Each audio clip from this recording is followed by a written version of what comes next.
a rather silly name if you ask me, but the board itself looks fantastic, and Heine's work is always top tier. It speaks for itself, so that could be something if you're looking for something really nicely designed, really elegant, and I presume would be well within that budget as well.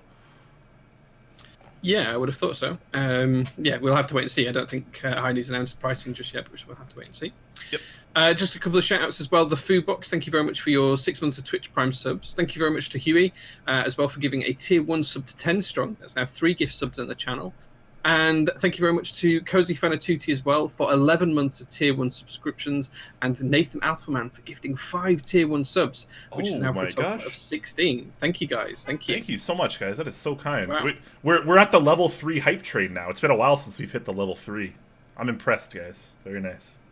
Yeah, I think it's been a couple of weeks since we hit level 3. The first week we hit level 5. The first week we maxed it out, and then I think we were stuck at level 2 for pretty much every week after that until now, I think. Yeah, but that's really cool. Thank you, guys. Mountain Blocks as well says, good evening, everybody, and donates 222 bits and subscribes for 17 months now. Thank you very much. Very nice. Thank you, Mountain Blocks. Shout out to the homie. I'm wearing a Mountain Block shirt right now, even. The Dulce shirt. Yeah, likewise. I've got you got the archaic one. Yeah. It's a sour one, yeah. But we're both just rocking Mountain Blocks, so we just this is just an everyday thing. He needs to do more shirts, to be honest, because I would buy the hell out of them. I will probably, if they all feel this good, I will probably buy every single shirt that he does. Likewise, yeah, absolutely. Julums donates 400 bits as well. Thank you very much for that. Really appreciate it. FizzKey subscribes for 30 months. Another big baller out there subscribing for 30 months now. That's an OG. That's an OG right there. Yeah. Thank you so much, guys. Whole lot of time. First and it's Derek with 148 bits. So thank you so much, guys. Wow, we're almost level 4 already. How much time do we have before the show starts? 2 minutes? It's possible. Yeah, we can hit level 4. We can hit level 4. Yeah, level 4 before the show starts. I think we can do that. Yeah. Should we do some roll call, some mail call?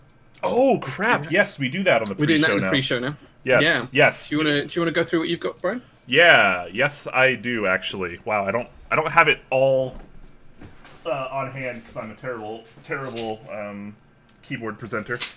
But here we go. So I got it's in a bag, so you can't really notice, but I got a set of GMK Lime.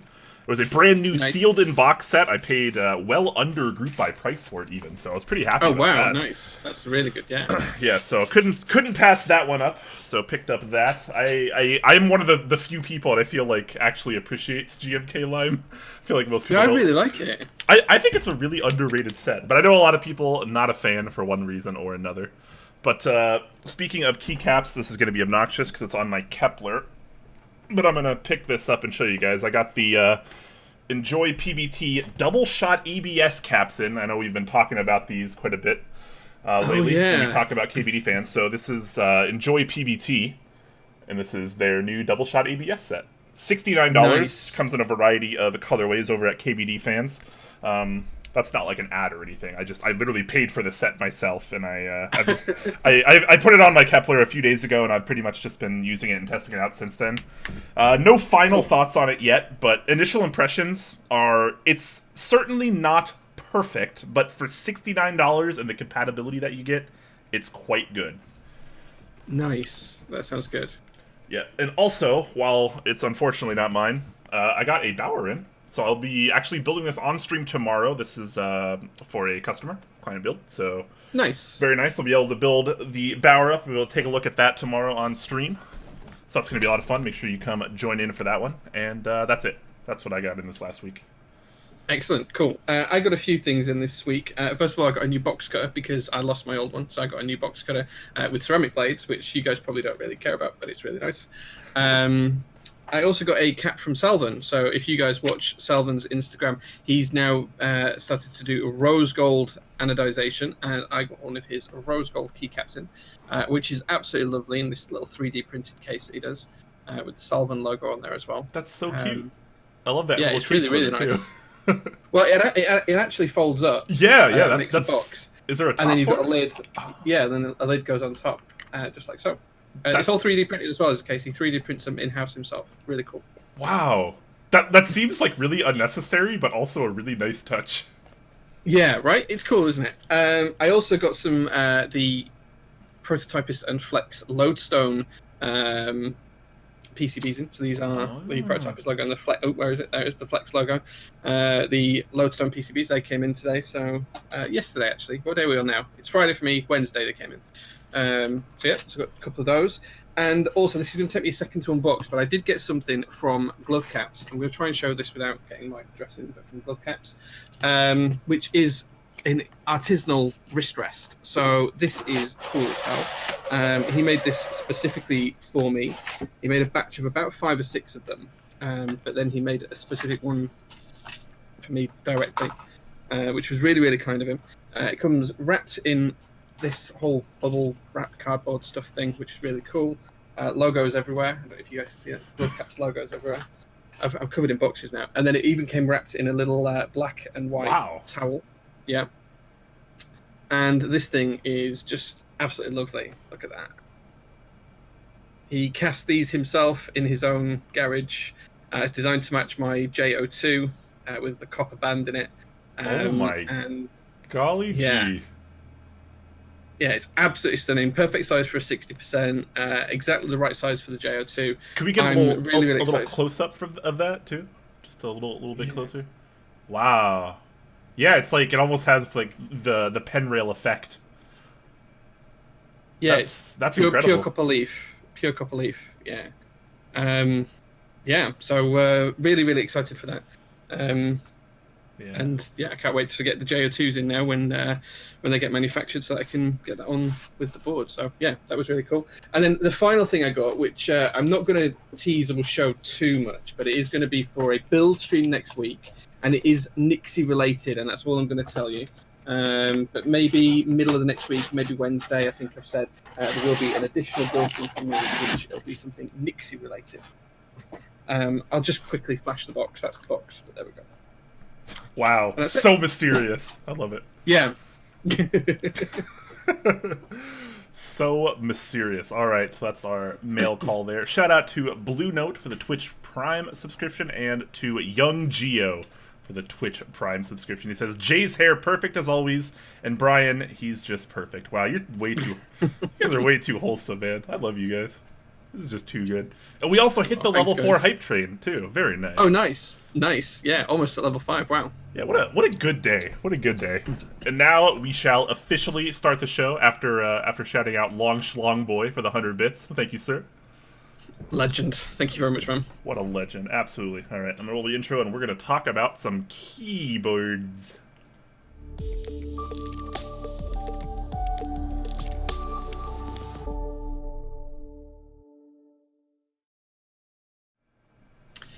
Good afternoon, good evening, good morning, wherever you are, guys. I hope you're having a great day. Today is Keyboard Day, which means it's Top Clack Day, which means that we're here to say and show you some interesting keyboard stuff.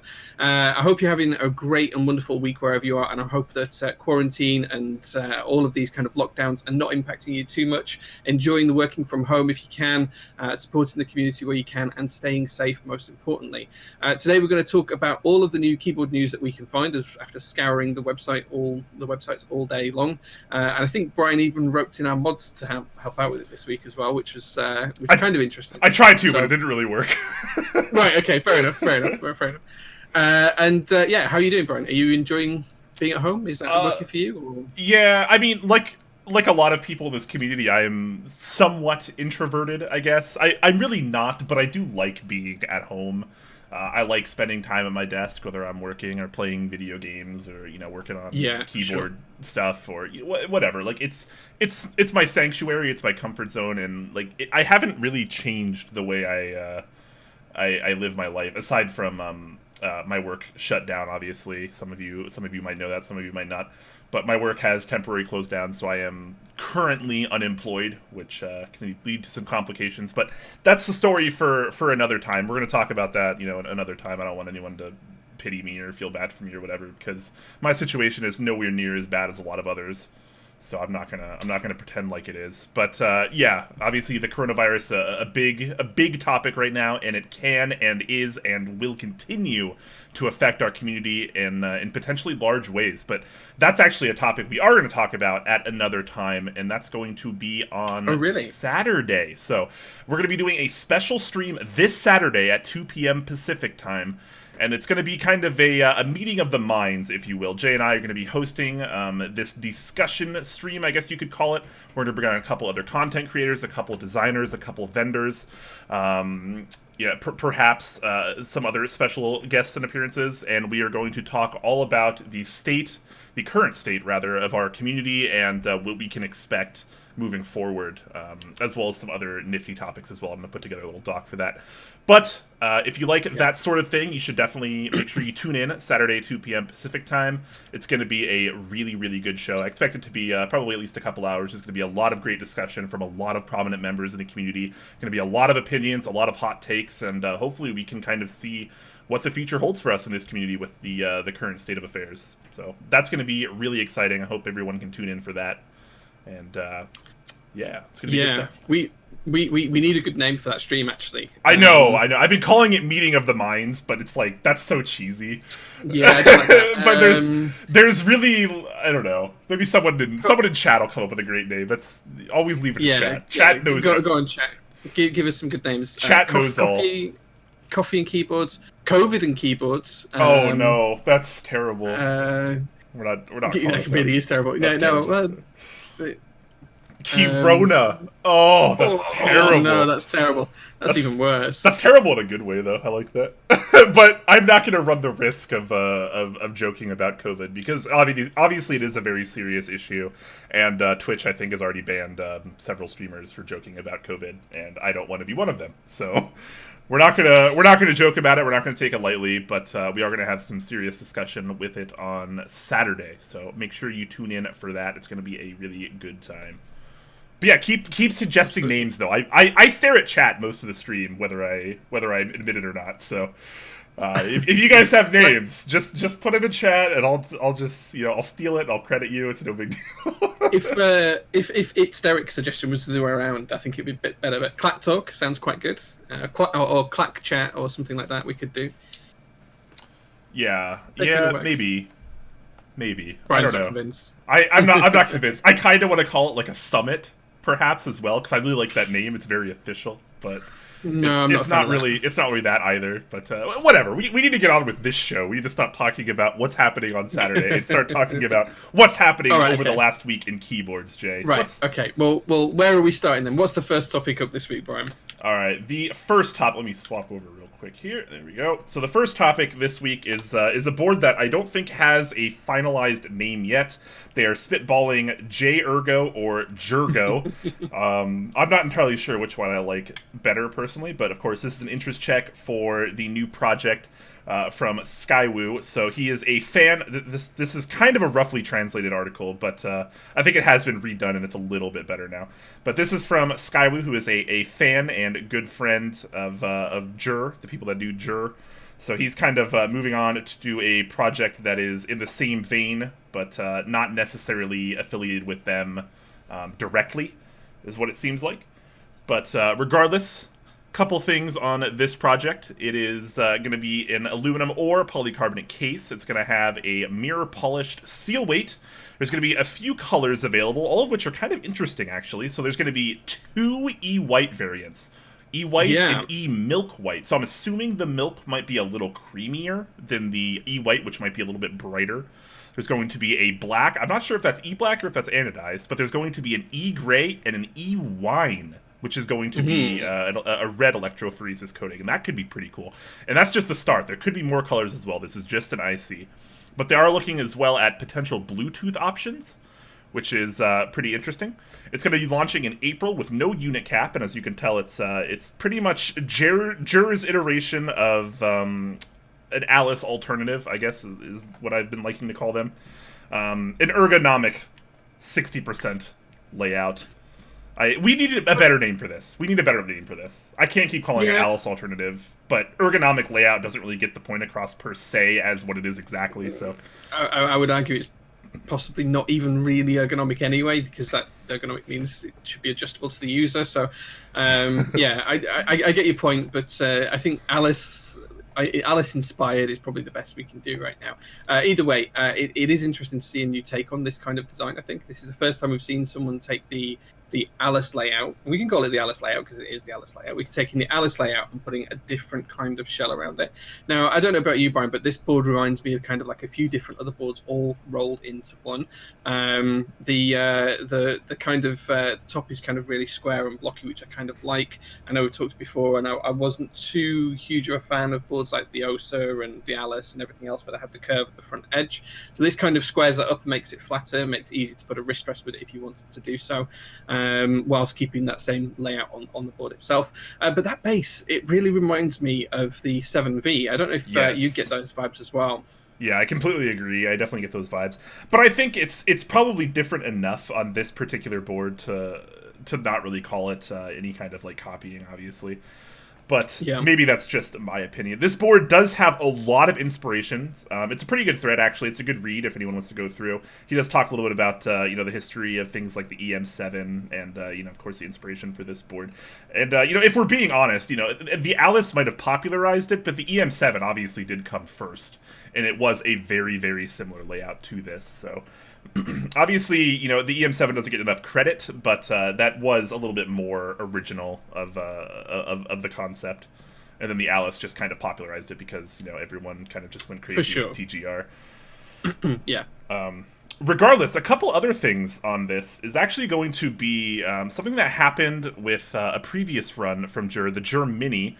So that apparently used the Eve factory, which has been known to do a lot of custom keyboards in the Eastern communities. Eve is very popular when it comes to manufacturing, and that's nothing new. However, apparently the last run with Eve of the JER Mini had a lot of issues, a lot of people complaining about that. So what they're doing here is actually pretty interesting. They're offering what is effectively a return customer discount on this project or the already announced upcoming JER Mini kind of redux, I guess, of the updated version that he's planning on doing. So let's say you were part of the previous JER Mini run and you weren't happy with your board, you could join this group buy for $50 off. Or you can wait until the updated JER Mini run that he is planning on doing for $100 off.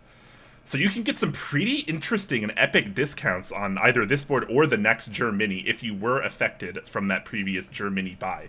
Love seeing that. That is great community effort there. Absolutely love seeing that. Yeah, I mean, absolutely. And the other thing as well, as you mentioned, around the whole quality and service is now he's not working with Eve. He's actually going to be working with a new foundry together. And what he did for the recent run of the JER G80, which is it's not on my wall because the wife's borrowing it. She's working from home, so the wife's borrowed my J80. She has good taste. I was going to say it's on the wall behind me, but it's not. There's a big gap where it is. So she's using that at the minute. But what they did for the latest round of those is he actually went to the manufacturers after they'd made them. He took them himself instead of letting the manufacturer do it from the manufacturing plant to the anodization plant. He then hung them on the racks himself. They were then anodized. He was the person that went and did it so that he could make sure that the quality was there as well. So, people have been coming back and saying that the latest round of the JERs, the J80s have been really, really good. So he wants to do that kind of process with this as well. So he'll be very much more involved in the whole end-to-end process, which is really good to see. Yeah, absolutely. So definitely looking forward to this one. Even though it's not necessarily my style per se, I love this interest check and I love the way that it's being handled. I'm really looking forward to seeing people getting those discounts, especially that $100 off on the next JER Mini. That's a pretty big deal. So that's pretty exciting. Oh, also, just because I forgot to mention, it is top mount, but it is going to be using O-rings as well. And is that burger mount? Yeah. Is that what people generally call that these days? If it's got O-rings above and below the plate, okay, that's burger mount, yes. But if there are only O-rings above, it's just called top mount with O-rings, right? Yes, I believe so. Yes. Okay, so the community. Yes. All right. Very fantastic. The community is consistently inconsistent, so that's good to know. Yeah. Yes, exactly. So they don't mention a price here, so I'm a little curious. What do you guys think this is going to cost? It doesn't seem like a terribly complicated board. It is top mount with O-rings.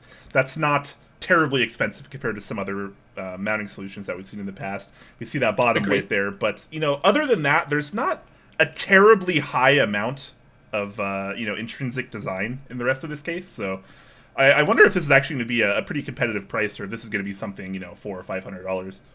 So one of the things that's going to push the price up on this particular board isn't the machining or anything like that. It's the fact that that stainless steel base is hand polished. True. Hand polished means labor. Labor is expensive, even relatively expensive if it's Chinese labor and stuff like that, or wherever its factory is in Asia. So yeah, it's worthwhile bearing in mind that a 1.6 centimeter thick piece of stainless steel polished by hand to get a mirror effect, that's a lot of work per one. And it also introduces a lot of QC potential issues as well. So, he will have to make more of those parts than he actually needs to make sure that he gets enough usable parts of quality, unless he's polishing them himself, and he can guarantee that. So I imagine that's going to drive the price up. I would imagine this will be somewhere just under the $500 mark if I was going to guess. And given the amount of work that'll go into those weights, I'd be pretty happy with that. Sure. Yeah. All right. Sounds pretty good then. We'll wait to check out more of this once it hits the group buy phase, which I'm sure it undoubtedly will. All the JER boards seem to be pretty popular these days. They seem to go over fairly well. Even the JER Mini having issues, a lot of people seem to be pretty happy with it, to be honest with you. Yeah, well, I had the first round of the JER Mini, the white one, where I think it ran in December of 2018 and was delivered in January of 2019. And that was really, really good. Sadly, I don't own it anymore. Querdenker of the International Kit owns that now, and he loves that board. And I was a really big fan of that. I haven't seen any of the later JER Minis that he mentions had the issues. But the E-white one was fine. One of the other big things I want to call out as well is the fact that they are developing new E-colours as well here. That is not cheap stuff to develop. I've looked at it. I've investigated it. It's really, really expensive to set up a new E-colour. So to invest in that is really, really good to see. Yeah, and they actually will be capitalizing on this with another project that we will be talking about later as well. So they are getting a little bit of additional value out of the extra E colorings. I'm pretty excited though, because there's going to be an E wine color. I bet that's going to look pretty cool. Yeah, and when he says it's going to be similar to the red Camp keyboard, that's kind of the same color. I don't know if you remember my red Prophet and the red ISO macro pad that I got, but it's kind of that kind of red as well. It's like a really rich burgundy kind of red. So be interested to see how that. Yeah, you can get those really vivid colors with the E coating too. It's a really interesting. Yellow, it's a really interesting finish. So I get the feeling that E gray and the E wine are going to be pretty fantastic, and I'm very happy about the finishing choices that are going to be happening on this board. Derek asking if there's been any orange. Actually, an aside here, and this is mini exclusive for the Lodestone, because we did the redness in orange and everyone seemed to really like that. I actually 3D printed some parts in orange for like Lodestone the other day. There you go. That's for the Pebble, the numpad to go with it. But I am looking at doing an E orange to kind of match it, which will be color matched to my tats. And I was only going to do it for me, but we'll see if people want that as well. If that board goes to group buy. That seems to be always a thing with you, Jay. It's like you think you're doing something just for you, but then it turns out everyone else wants it. Yeah. Well, yeah. That's not a bad thing, though, right? That's good. That's certainly not necessarily a bad thing. And speaking of things that aren't bad, let's actually move on to our next topic, which I actually happen to be a pretty big fan of. So this is the interest check for the Square X 60% keyboard. This is by iNETT Studio, who you might remember from the Square 80, which was the TKL that we checked out sometime in the last year or so.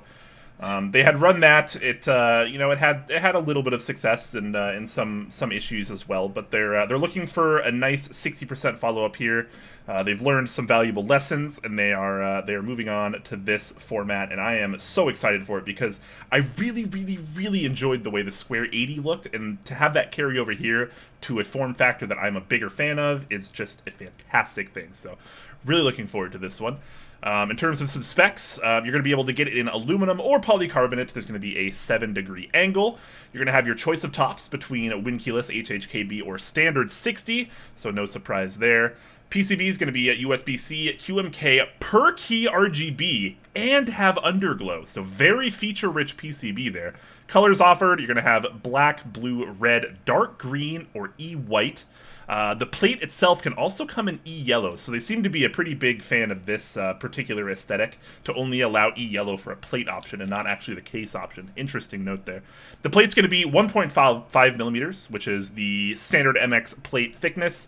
The Square 80 featured a 4mm plate, so they are foregoing that. A little too thick for them, apparently. They're sticking with the standard 1.5 this time. And there's also going to be half plate options, which were not on the Square 80, so love seeing that as well. And also something they're trying out here is actually this polished chamfer, which I'm gonna try to find the right pictures for. So pardon my my delay. Here we go. Here we go. So this is a pretty good one. So I think this is actually going to be an option, not necessarily forced, but you can have the chamfer, which is this part here, be polished. And obviously, as you can tell from this picture, that makes it very, very shiny and reflective. Mm-hmm. Which is a nice contrast compared to the rest of the board, which does actually look like it has a little bit of that texture, probably due to the anodization. So, kind of an interesting choice there. What do you think about that? Yeah, so in terms of the chamfer, I think it's a really good design affectation. A lot of boards have those chamfers on, but very few of them actually do anything with it other than colour it to match the board. You know, we've seen kind of angles and ledges have mill marks in them and stuff like that. So to do this is quite interesting. That's a lot of additional work to make sure you don't damage the rest of the board and to make sure that the chamfers are polished nicely. That's a fair amount of work. You know, it's something that has to be done after the anodization. If anyone's ever done an engine block and then got the letters on top of the engine block to be shiny, what you effectively do is you paint the whole thing or whatever you're doing, and then you just basically sand off that top layer of paint until it takes it back to the bare metal on the particular parts you want to expose. It'll be a very, very similar process here, but I gotta be honest, it looks good. It looks really premium, really high end. I like that look a lot. I think it's something that I'd be a fan of. Maybe on a wing keyless version would be nice, but you know, I think it looks great. Yeah. In terms of the rest of the board, I'm actually really, really interested by the black and yellow version of this, and I don't usually like yellow. But the black and yellow version of the board does look really good. The biggest problem I have with this board overall, though, isn't the fact that it looks good or the design's there. It supports ISO. All those are the good things. It even supports 7U bottom row. There's no wing keyless one as far as I can tell. I was trying to look through to see earlier. Oh, there is a wing keyless one. It says in the layout. They state they will be offering a wing keyless top. So even if they don't have it pictured, they should still have it available in the actual group buy. Cool. So I would definitely want a wing keyless one. But the big thing that bothers me about this board is actually the mounting style. So what they say is that it's kind of going to be a gasket mount. And if you look at the exploded view, which thumbs up for the exploded renders, really like to see those. Love seeing those. You can see that the plate is kind of like an integrated plate to that piece that gives the accent around the edge of the keys. And that's a really good way of doing it. I think it's a good idea. Don't have a problem with that particularly. Now, what you'll see when you look at that is you'll see that there are tabs across the top with gaskets left and right. So this is very much like the number 2 mount, or any of the other similar boards we've seen, the Iron 165. All of those are the kind of boards where they have these tabs on the top and bottom edges, and you have the gaskets around them to cushion it.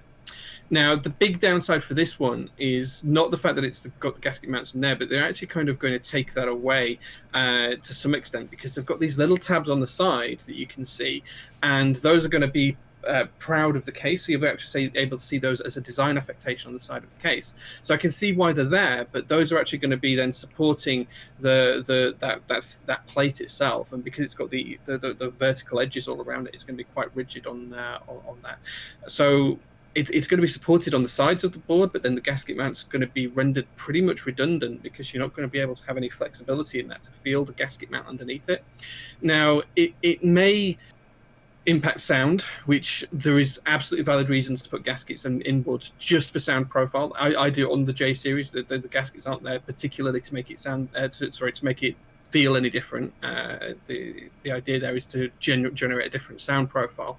If that's the case on here, then I can completely understand it. However, I still do feel like it is missing a trick by having those design affectations on the side, because those are going to support that plate area and hold it up, and it's going to reduce the effect the gasket has on anything, to be honest. Yeah, absolutely. So, kind of a strange mounting solution. All things considered, obviously, like you mentioned, the sound could be cleaned up by having those gaskets. You might not get as much flex as you will on a lot of other gasket-mounted boards, but awkwardness aside, it's not going to stop me from buying this board because it's not like I dislike or hate sandwich mount boards. So while I don't think this is ideal, I don't necessarily think it's a deal breaker for some people. Could be for some, but for me, definitely not a deal breaker. And I do actually really appreciate the accent coming out the side on a lot of these too. I do think that's a great design choice, and it could be worth it for me.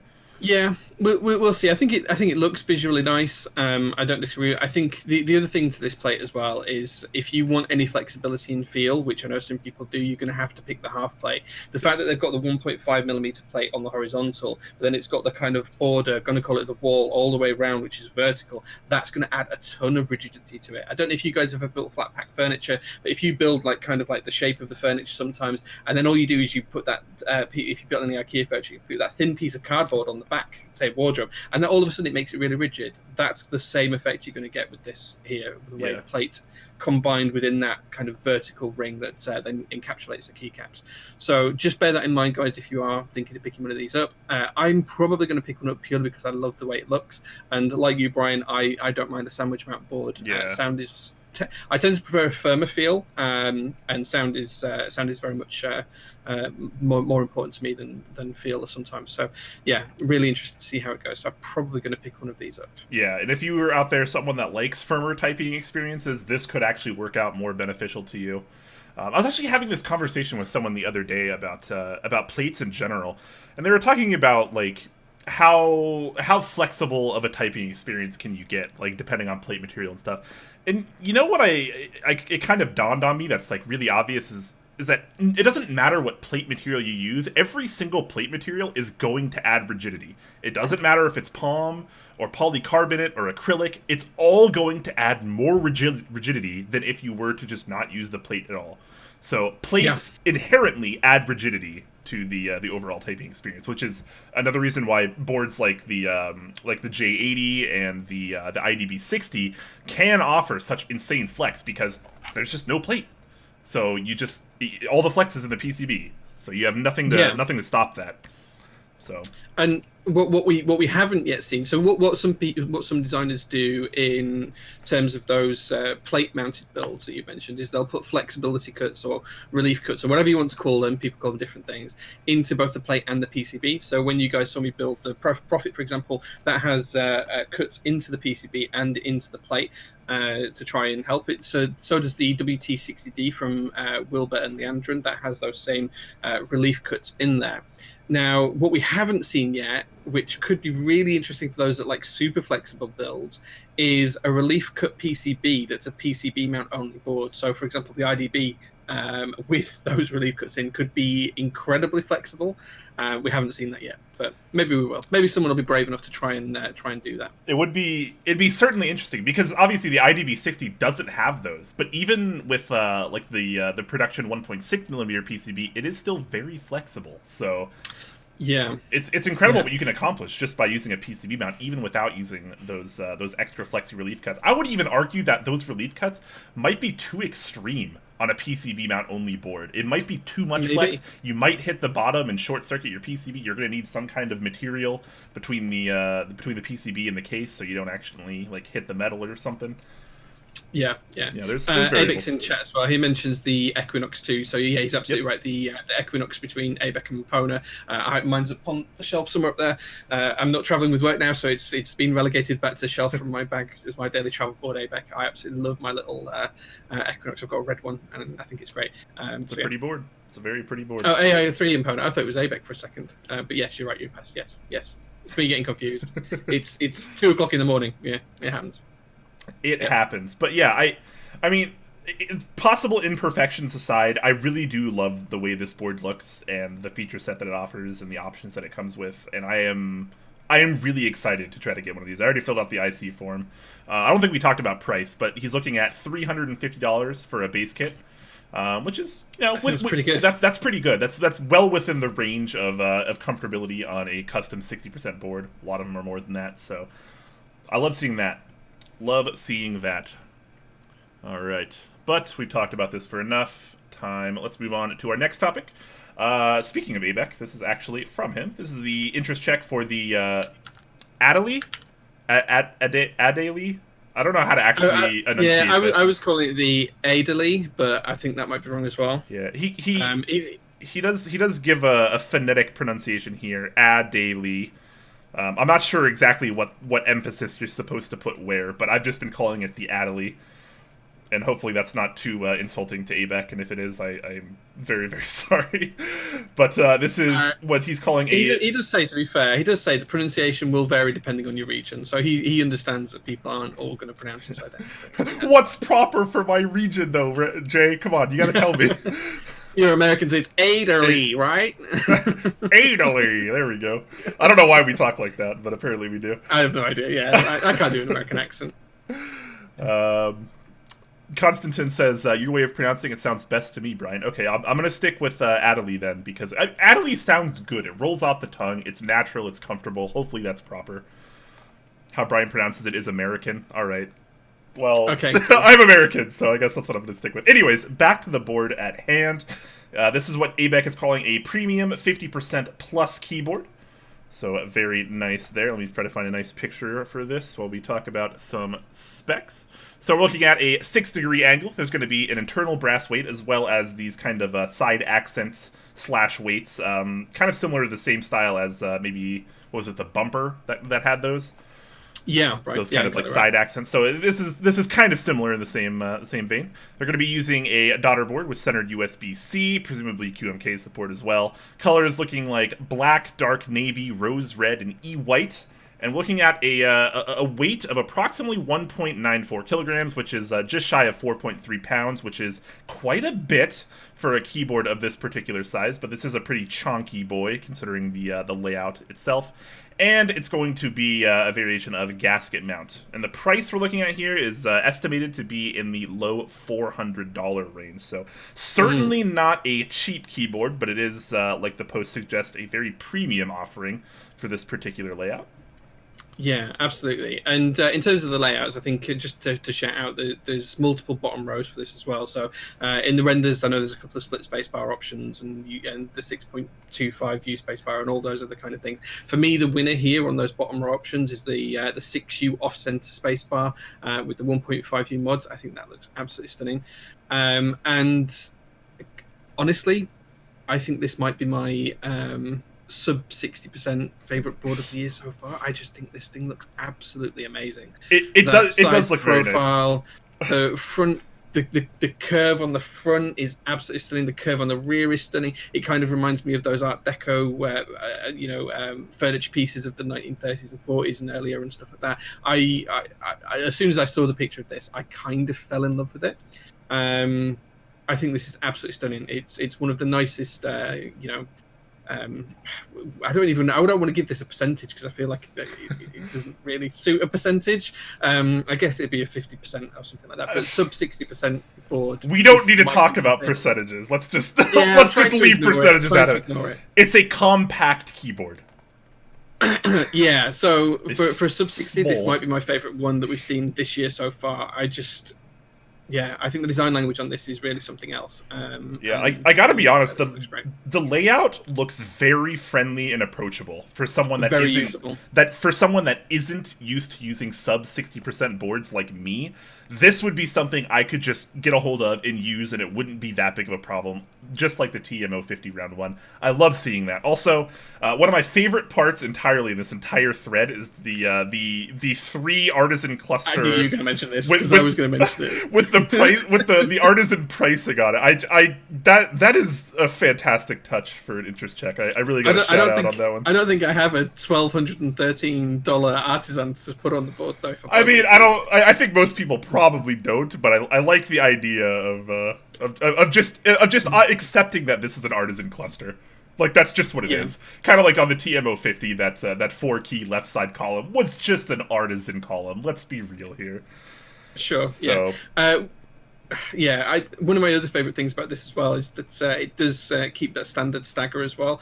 It does mean that you have to compromise slightly on the right-hand shift key. It's a little bit shorter than what most people would use, but yeah, I think this board overall looks really great. And the good news as well is that you can outfit this mostly with a standard base kit. Most standard base kits will allow you to to cover this board quite easily as well. So yeah, always good to see those kinds of things. I honestly kind of love this 6U off center bottom row. Yeah, the 6U off center bottom row. That's the winning row. That's what I said earlier on. That is the better row of the three, I think. That is the big braid layout right there. Like, look at that. Right? That looks so usable. I love it. Yeah, great job on this one, Adélie. Yeah. I love the side accents. I love the big curve on the forehead. The layout looks sublime. The price, admittedly kind of high, but probably totally within the realm of possibility for a board like this. So I can't really complain. This is looking like a very premium offering. So it's kind of hard to complain about that price there. Yeah, I'm really interested in this board. I kind of wish that there was kind of the silver PVD with the grey I had done for the JO2 on the top of the board. That would be my dream. But yeah, I'm really excited for this one. Can't wait to see it go to group buy. Yeah, this is looking quite nice. Looking forward to this one a lot. All right, let's move on to our next topic here, which is the interest check for the Wyvern. Wyvern. I'm gonna stick with Wyvern because I'm American. I think that's how Americans say it. I'll go with Wyvern because I'm from the UK and that's how we would say it. All right, fantastic. So this is a premium Southpaw 65%, according to the title of Mystic Works here. And as you can see, this is kind of an exploded 65% with a left-hand numpad area. Now, I don't really understand why he's calling this a Southpaw 65%. Considering, by default, a 65% keyboard is never really Southpaw. He's just taking a 65% layout and adding a numpad on the left side, which is totally fine. But I think you gotta revisit the naming nomenclature here. This doesn't seem quite right. With that said, let's talk about a few specs here. 6-degree angle, aluminum top and bottom, brass bottom weight is going to be a polycarbonate or brass plate options. Sides, quite seamless, as you can see in the picture here. PCB is going to be QMK supporting, and USB-C with AIO3's unified daughter board. Great, love seeing that. And they are considering a PBD surface finish for the brass parts as well to avoid tarnish. So pretty interesting. It is top-bound as well. Yeah, I'd kind of like to see some more renders of the board. There's nothing showing off the base of the board or kind of like an exploded view as to how it goes together and stuff like that. I do agree with you, Brian. It's not really... the naming convention doesn't really work for me. It's... you know, it's definitely Southpaw because it's on the numpad's on the left. I get that. It's not really 65% anymore because you've added so many more keys. Yeah. Yeah. Yeah, I mean, it's, at this point, this is why percentages are useless in this hobby, right? And we should try and move away from them where possible. Yeah, I mean, this is kind of like an 1800 Southpaw without the top row. Yeah, kind of. When I look at this, I don't think 65%. And maybe that's just me, and maybe I'm bothered by something so minuscule, so minor, and I should not be bothered by this, and for that I'm sorry, but I don't know. If you're going to call something a 65%, I think it can't have this particular layout. Agree. Yeah, I think it's one of those things, right? But naming conventions are not great in this hobby. They're all over the place, and percentages don't ever actually make any sense. So, yeah, I think we'll just have to agree it's definitely a Southpaw board, and that we don't like the naming convention for this particular one. That being said, depending on the price of this, I know he's calling it a premium. I think there are a lot of high-end boards that would have more features than this particular one. But I think this could be a really good, decent custom Southpaw board for those that need that kind of thing. Having the numpad is quite important to a lot of people who use keyboards for Excel and their daily roles at work and things like that. Spreadsheet warriors and all that kind of stuff. So I can kind of see why people want this sort of thing, and I can see why it would appeal to them. I think the layouts supported are pretty good, to be honest. They're very good. Yeah. pretty much anything. 2 solid bottom row choices, ISO and ANSI as standard, split or full backspace, split or full left shift, both options for your caps lock, and a couple of different options for the numpad. PCB designed by Martin as well, of course. So well done, Martin. I do remember him once saying that he would always make sure that ISO was on any PCB he made for anyone. So glad to see that trend's continuing. But yeah, I think this could be a great workboard for a lot of people. It looks like it could be pretty good, and depending on the price, I think it'll be, you know, a winner. Yeah, we need a price, even if it's an estimated price, and we need some more renders. We got to see this thing from the back. We got to see it from the bottom. We need more side angles. This is just overall not enough. As far as that goes, though, aside, I think the interest check is fairly laid out well. Otherwise, I mean, with the exception of needing more renders, obviously, but the interest check's not too bad otherwise. What do you think this could cost? I mean, let's do some surmising here. Judging by this first picture, looks like there's a brass weight on the bottom. Yeah, brass weight adds a little bit of cost, not too much. You know, brass plate, single layout. He does mention that he's only having one SKU as well, so there isn't going to be multiple SKUs. Which actually, on that, the PCB supports ISO and split left shift, and all of those other options. The plate in the renders doesn't. So if it is only one SKU, I would imagine that plate's going to change to support all of those different options. It doesn't support many of them at the moment. For example, it only supports full caps lock, for example, at the minute. So that might change. Or they'll possibly release plate files afterward. Yeah, maybe that's the other choice as well. I would imagine this is going to be mid to high $300, so $350 to $375, somewhere in that kind of region. Maybe a little bit more. It is a custom PCB from mine. It's not one off the shelf.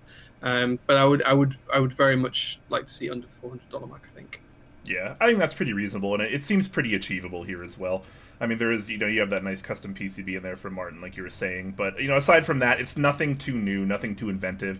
Top mount, brass plate, brass weight, aluminum housing. This is just, you know, like almost every other keyboard on the market. So I think we can ballpark under 400 there, and it's probably going to be relatively accurate. Yeah, for sure. Cool. So we'll check that out once again once it hits the group buy phase. Let's move on to something that hopefully it interests you as much as it interests me, Jay. This is the interest check for the JER 80S, which has formerly been called the JER A06. It's been called the JER 80. It's been called the J80. Depending on which revision and who you're talking to, this could be called about a bazillion different things. But at the end of the day, it's all the same thing, and it's all one sexy plateless TKL build. And it really looks fantastic, and it's a great homage to some of the older Cherry boards. It is absolutely. I absolutely sorry. I'm gonna cut you off, Brian, because I absolutely adore mine, and I can't speak highly enough of this board. My wife's using it today, which when so it's because we're all working from home. Really quick anecdote. She came into the office and said, "I need a keyboard to go with my work Microsoft Surface tablet." I'm like, take your pick. And I was actually slightly heartbroken when she picked that board. I was like, I want to use this one. A part of me was like, really? Are you sure you want to use that one? Don't you want to try this or this? And I tried pointing to a few of the boards.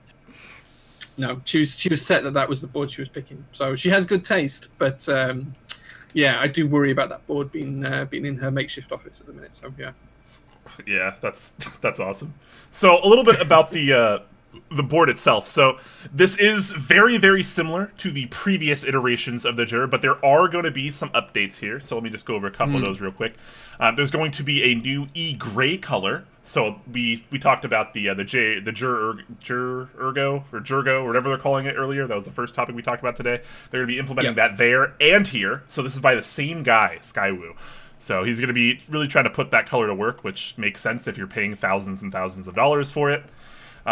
This one is also going to have NCR nameplates. You can see up there in the top left. Every kit is going to come with at least 3 of those. So that's pretty interesting. I wonder if there's going to be different colors and different design choices, perhaps. Instead of the integrated connector on the previous versions, they're going with the Limo option on this one. So kind of interesting there. Limo style. Limo style connector. What was it previously? It was just internally soldered, right? Yeah, it was a fixed cable previously, which we'll come back to it later on. But in my opinion, this is kind of one of the steps away from how the board should be. But anyway, we'll come back to that in a second. Yeah, sure. Yeah. So again, Limo connector on this one, hand polished stainless steel weight. So just like we're seeing on the JER GO, We are seeing the same hand-polished stainless steel weight system here. Titanium alloy screws. So this is going to be a really premium board, guys. They are going with like top of the line for a lot of things here, really trying to enforce a premium feel here, and because of that, it's not going to have a very cheap price point. They're shooting between $600 and $700 here, which is a tough pill to swallow. That's very expensive, even for custom keyboards, but you know, if you want that hand-polished stainless steel weight, you want, you know, that E-gray color that's new, you want those high-quality screws, there's going to be a bronze nameplate on the back, not only for serialization, but for customization, so you could probably put your username there, or, you know, some kind of design, some kind of engraving or some sort there, very nice. And apparently one lucky winner from the Group Buy is going to receive a unique polycarbonate bottom, and your choice of a JER 1800 or a JER GO. How do you like that for customer service? It's pretty big prize pool there for one lucky winner as well. That's pretty insane. Really interesting. Yeah, it is worth noting that this is going to be limited to 20 first come first serve units, and I bet those are not going to last long. No, I'm definitely going to try and be all of this personally. And the other thing as well is to say that all the CNC parts have actually finished. So these boards are ready to go. They just need to do the e-colouring on the boards. They are pretty much there. So these are going to ship pretty quickly after the buy takes place. So be interesting to see and see how that goes ahead. Just back to a few of the points. I do feel like the step away from the integrated fixed cable, which was previously soldered directly onto the PCB, is a bit of a step away. I can see why they're trying to use the Lemo style connectors to add some premium kind of features to the board. I get that. If it's not an actual Lemo though, and it is an aviation plug, or it's you know, one of these kind of third-party ones, it kind of feels a little bit less premium to me. I think if you're going to do it, use an actual Lemo connector, use the proper thing. So I feel a little stupid here to ask, but making a fool of myself on the show is kind of what I specialize in. Is Lemo the actual name of the brand, or is it the name of the connection? So it's the name of the company that make them. So they make a load of different connectors, and they're used in all sorts of high-end things. So they do them from smaller sizes than we would ever use in keyboards for kind of high-fidelity audio equipment, right up to keyboard size bigger than that for things like guitars and other premium things. They even do really, really big ones, which look after like undersea cabling and all sorts of stuff like that. So they make really, really serious high-end connectors, and the quality is significantly different compared to a lot of the cheaper competitors. Just have the hot swap. So that could be really unfortunate then, because if you look down here, check out some of the wording on this. Lemo style aviation plug. Change the integrated cable to the aviation plug. This time, the aviation plug will be made and soldered by me. Customers do not need to solder wires or plugs. OG styling with USB-C and Mini is not what I want, but the previous integrated USB line is more or less convenient. So, you know, he could be opting for one of these third-party connectors and not an official Lemo plug. So that could certainly put off a lot of people here. The worrying thing is with that is that a lot of these third-party Lemo style things, some are good and some aren't so good, and it depends really on which ones you get. So the Aviator ones are pretty good, but they're a lot chunkier and they're not quite as stylistically nice as the Lemo ones. There's some other cheaper ones as well which aren't particularly good. I've got one on a breakaway cable here, and instead of locking together, you can just pull it apart without actually using the kind of tabs that are supposed to pull it apart correctly, and it's not great. It works, but I prefer my actual fully correctly branded Lemo connector. So, you know, swings and roundabouts, it could be good. It does worry me slightly. I think the fixed cable was much more, because of course this pays homage to all those old NCR boards. I think having that fixed cable definitely kind of played into that for me a little bit nicer. Yeah, I mean, I certainly am never bothered by the integrated cable, and I realize that is the classic way to kind of go about a board like this, but is it really necessary? Like, I think it's okay to make a push that, you know, kind of combines the classic styling with some more modern feature sets.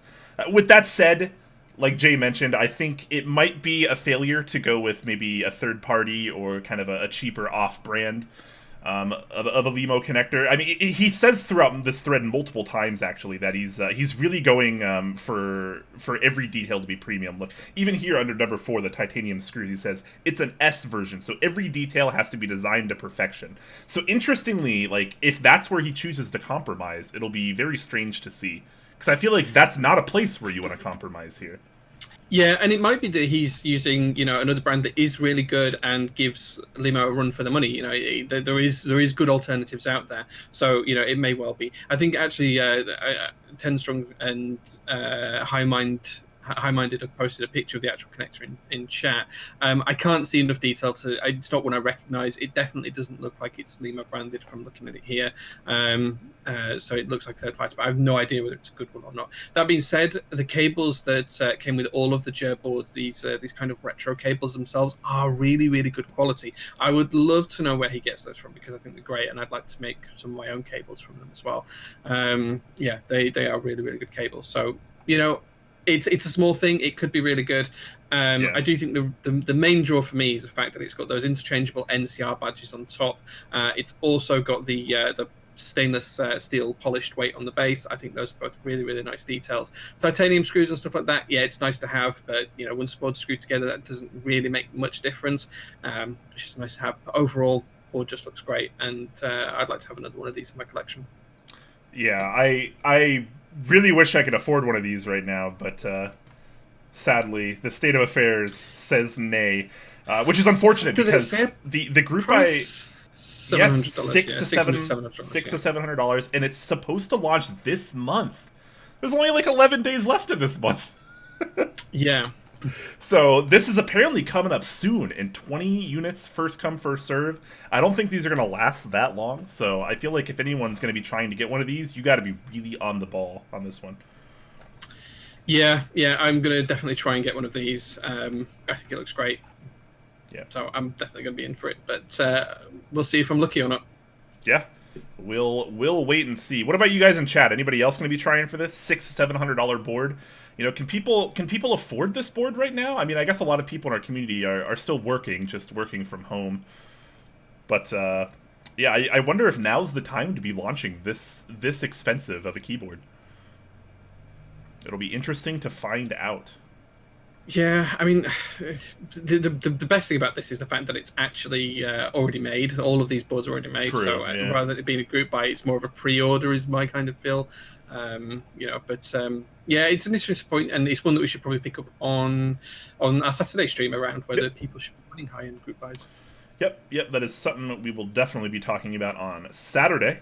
But alas, we must move on to our next topic there, though, guys. So that was the JER 80S group buy apparently going up this month, and you got to be really on the ball. Only 20 units available, first come, first serve, and it's not cheap, $600 to $700. But that said, it does look quite nice, and it does have a pretty nice set of features. All right. Fantastic. Let's move on to something that we actually should have covered last week, but I forgot to add it to the doc. And I thought it would be a sin to not talk about this because it is such a very accessible product per se. So this is an interest check for the Decent 65, which I think is a terrible name. If I got to be honest, I think it's just a terrible name.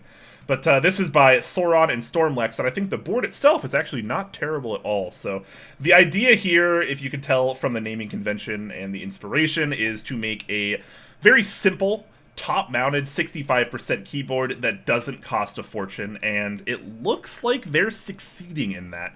So again, top mount custom here, 65%. It does have the blocker, as you can tell there. Aluminum housing, 7-degree angles. You have a few color options. There's going to be black, gray, dark red, and dark purple. You're going to have a semi-fixed aluminum plate in ONSI or ISO, and the files are going to be released after group buy, so very great plate setup here. Love seeing both options in semi-fixed and the files released. Very nice there. 16mm front height, so it is going to be quite short, actually. PCB is going to be QMK, and it's going to be using that AIO3 USB-C unified daughter board design. Always love to see that. It's going to be manufactured by Salvin. Very cool. So obviously we've been seeing a lot more products and projects coming out of Salvin. He's based in Belgium, if I'm not mistaken. He's been doing a lot of fantastic work in our community because he is a part of this community.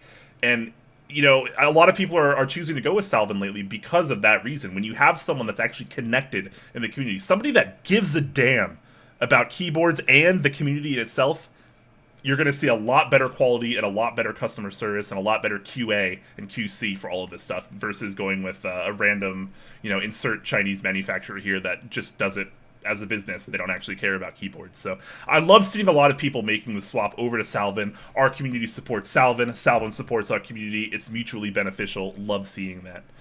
This is also expected to run through mykeyboard.eu.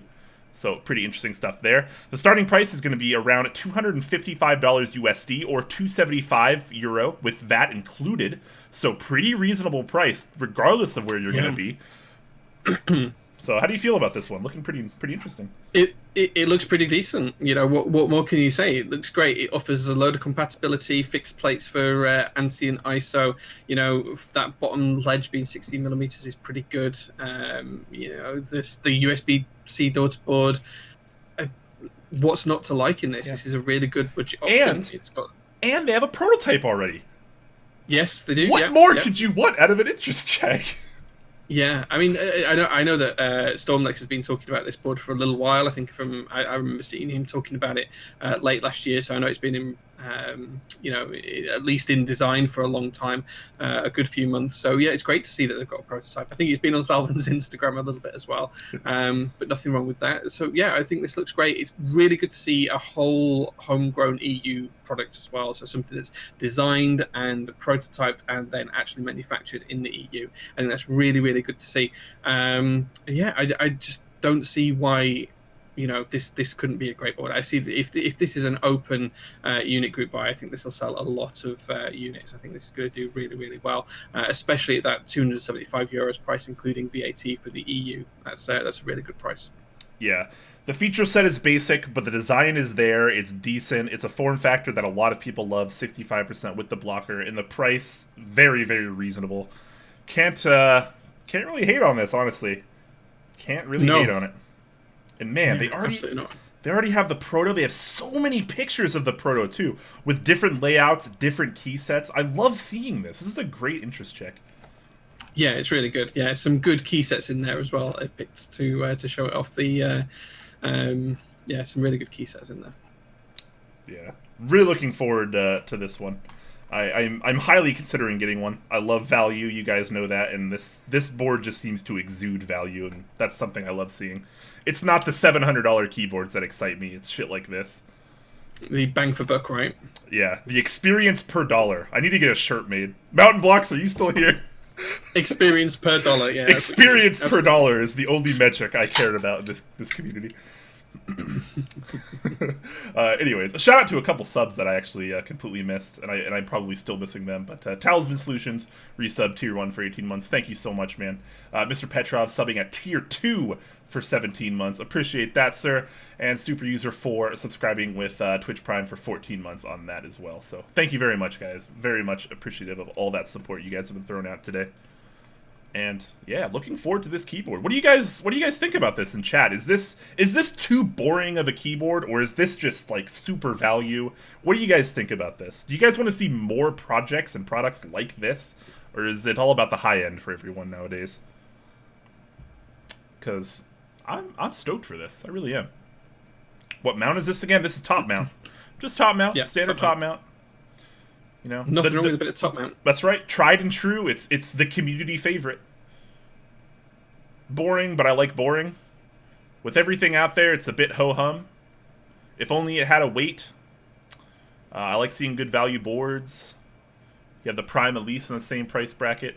There's enough character to warrant the price. All right, so, you know, generally pretty accepting, it seems, but a little bit of a split. I could see people thinking it's a little too boring. There's no weight. There's not a ton of design. There's nothing really new or innovative about this. It's just a solid-ass board for a solid-ass price, and I think that's totally fine. I'd agree. I think it will be for a lot of people, and if you don't like it, you know, you don't have to like half the stuff that we cover on the show, because no one's going to like everything. Sure. So yeah. I think it's pretty good for, you know, I think decent is the real word that suits it, and I think that's why they've called it decent 65. It's a good price. It's a solid price point. It's a solid design. You know, it's no frills. This is what you're getting. Top mount board, you know, and if you like that kind of design language, then it could be the board for you. And I will get one anyway, just to support the fact that it's an EU project. So yeah. I don't know. I think the name is fitting. I just don't like it because it feels like it brings the quality of the board down. Just being like, here is like, why not just call it the mundane 60 or the mediocre 65 or whatever? Like, it gives an idea in people's heads that it's just not going to be that great. And while it's not designed to be, you know, a premium, no frills, or like, you know, all frills, all bells and whistles option, I still think you could probably try a little bit harder on the name, come up with something a little bit more interesting. So yeah, I dislike the name, but again, that's just me being picky. The board looks great, feature set looks good enough, and the price is really tough to argue. And like you mentioned, a full EU project, you can't pass on that. You got to support something like that. So love it seeing that there. Clean 65, that could have been cool. Simple 65, that could have been cool also. Yeah, people throwing out interesting options in the chat. Cool. Yeah, maybe. Yeah. Simple and clean. I like that. Is that a Kingdom Hearts reference? Because if it is, yep, Utada song. Yep, very nice. Anyways, stop. I'm gonna stop. Are you gonna sing it for us, Brian? Are you gonna sing the song for us? No, because I don't want you all to fall in love with my amazing angelic singing voice. Right. Okay. Fair enough. That is fair. That's a good reason, right? Singing. Yeah. It's so good, dude. It's so good. Anyways, that's enough about this. Let's move on to our next topic, and this is something a lot of people have been pretty hyped about, if I do say so myself. So this is the Zambumon Jules. So this is the follow-up to the Vern design that he had on the TKL a while back. This is the 65% version, if you will. And it does look to be a relatively simple, but a pretty streamlined and seamless and premium product, which he states here. And yeah, so I know you actually you have a Vern, if I'm not mistaken. How do you feel about the design of the board? I assume that this is going to be very similar, if not identical, to the Vern. So what are your thoughts on the actual board itself? So there is some differences. The Vern isn't seamless like the Jules is. So if you look at the bottom of the, there's a picture where you can see the four boards stacked up in the different colorways, and you can see all of the bases. You can see from there that on this particular version, it's a seamless design, and the kind of top encapsulates the bottom. It kind of goes around the base. That doesn't happen on the Vern. There was actually a seam down the edges, so that is a big change in terms of the design here. A couple of other things: the full length feet. It was just standard bump-ons on the Vern, if I remember rightly. I haven't actually looked at it for a long time, so I'm going off memory here from when I built it. So it had this board has those Rama style feet. That's very much new. This particular board, Jules, also has Zambumon's logo stamped into the back of it. That wasn't on the Vern either. And the mounting system is slightly different as well. So whilst both of these boards are top mount, this particular board does have an additional feature on the plate, which is some standoffs for when you're using a hot swap board. So you can screw the hot swap board to the plate, and then it's still top mount, but the plate and the PCB are connected not just by the switches when you're using hot swap. It gives you a little bit more I don't want to say rigidity, but it gives you a little bit more firmness. The PCB and the plate are actually attached, rather, because normally in a soldered board, solder's not going to break. It's kind of going to hold everything together. Yeah. In a hot swap board, you've got a little bit more chance of things coming apart, or if you're trying to push switches in without taking the board apart, you might have some issues. So so this does have kind of like mounting points to hold the PCB and plate assembly together as well. So those are the kind of differences that I've seen at a glance. Everything else looks broadly the same. Again, going from memory, the Vern's in a box somewhere. I'm not quite sure. I've not used it in a long time. I can't remember the last time I looked at it. So to try and come up with any more differences, I can't recall off the top of my head. Yeah, no worries. So just going off a couple specs here, looking at a pretty standard 7-degree angle, aluminum housing, PVD brass plate there. It's going to be using a PCB designed by Wilbatech, so we pretty much all know and love Wilbatech PCBs at this point. You're going to get your USB-C, you're going to get your QMK, and via support, there's going to be a hot swap or a solderable version. So regardless of which choice you prefer, he's got you covered there, which is always great to see. It's going to be top mount, again, like we saw in the pictures, and the base price is going to start at $390. So certainly not a super cheap board, but it's still relatively competitive considering other 65% customs. Just comparing. Yeah, no, good. Yeah, go on. Okay, I was just going to say, given the fact that we know how Rama is in terms of price point and the actual quality of the packaging and the experience that you get, this is going to be the same thing. Yeah, this is going to be an experience from start to finish because it is a Rama product, and obviously Zombuman, has been a designer in the community for years. He's tried and true. He knows what he's doing. So, just comparing it to the Vern again, like you were mentioning some of the differences, I think this is definitely a step towards the right direction. I think the seamless design makes this overall design significantly better. I actually really appreciate the Zombuman logo on the back. I think it looks really clean. I love the top mount feature here, and I love that it does have the standoffs in case you are going to be using a hot swap PCB. That helps out a lot of people, and I like the color options too. We're actually getting something new here. So we get Kuro, which is the standard Rama black. These going with navy on this one, which actually does look pretty good. I'm gonna try to find better pictures of this. Actually, sorry here. I should have actually just brought up the product page now that I think about it. But yeah, so that's not what I'm looking for. Hold on. Sorry about this, guys. Real-time live show. All right, here we go. So you have the Kuro black, and then you have this really nice navy color. Actually, I like that quite a bit. Then you have the Halt, which I guess is what is that? It's kind of like a red, I suppose. And then yeah, it's a standard color. Yeah. And then this one looks to be pretty new. This is Oro. What would you call this? It's kind of like a It's gold? kind of like a bronzy color. Bronze? Yeah, kind of like a dark gold. Yeah. Yeah, I looked up Uro, and the only thing I could really find on it seemed to be kind of a gold. So, it looks a little bit more bronze to me, but obviously I'm the farthest thing from a color specialist as anyone could potentially be. But regardless, I love all the color options here. Kuro the black, I that's a little boring to me, but you gotta have those generic colors because a lot of people like those neutral aesthetics. But the navy, the Halt, and the Uro, I think all look fabulous. Yeah, I don't disagree. The colours look great. I think having the top and the base of the bud slightly different colours as well. I kind of like that.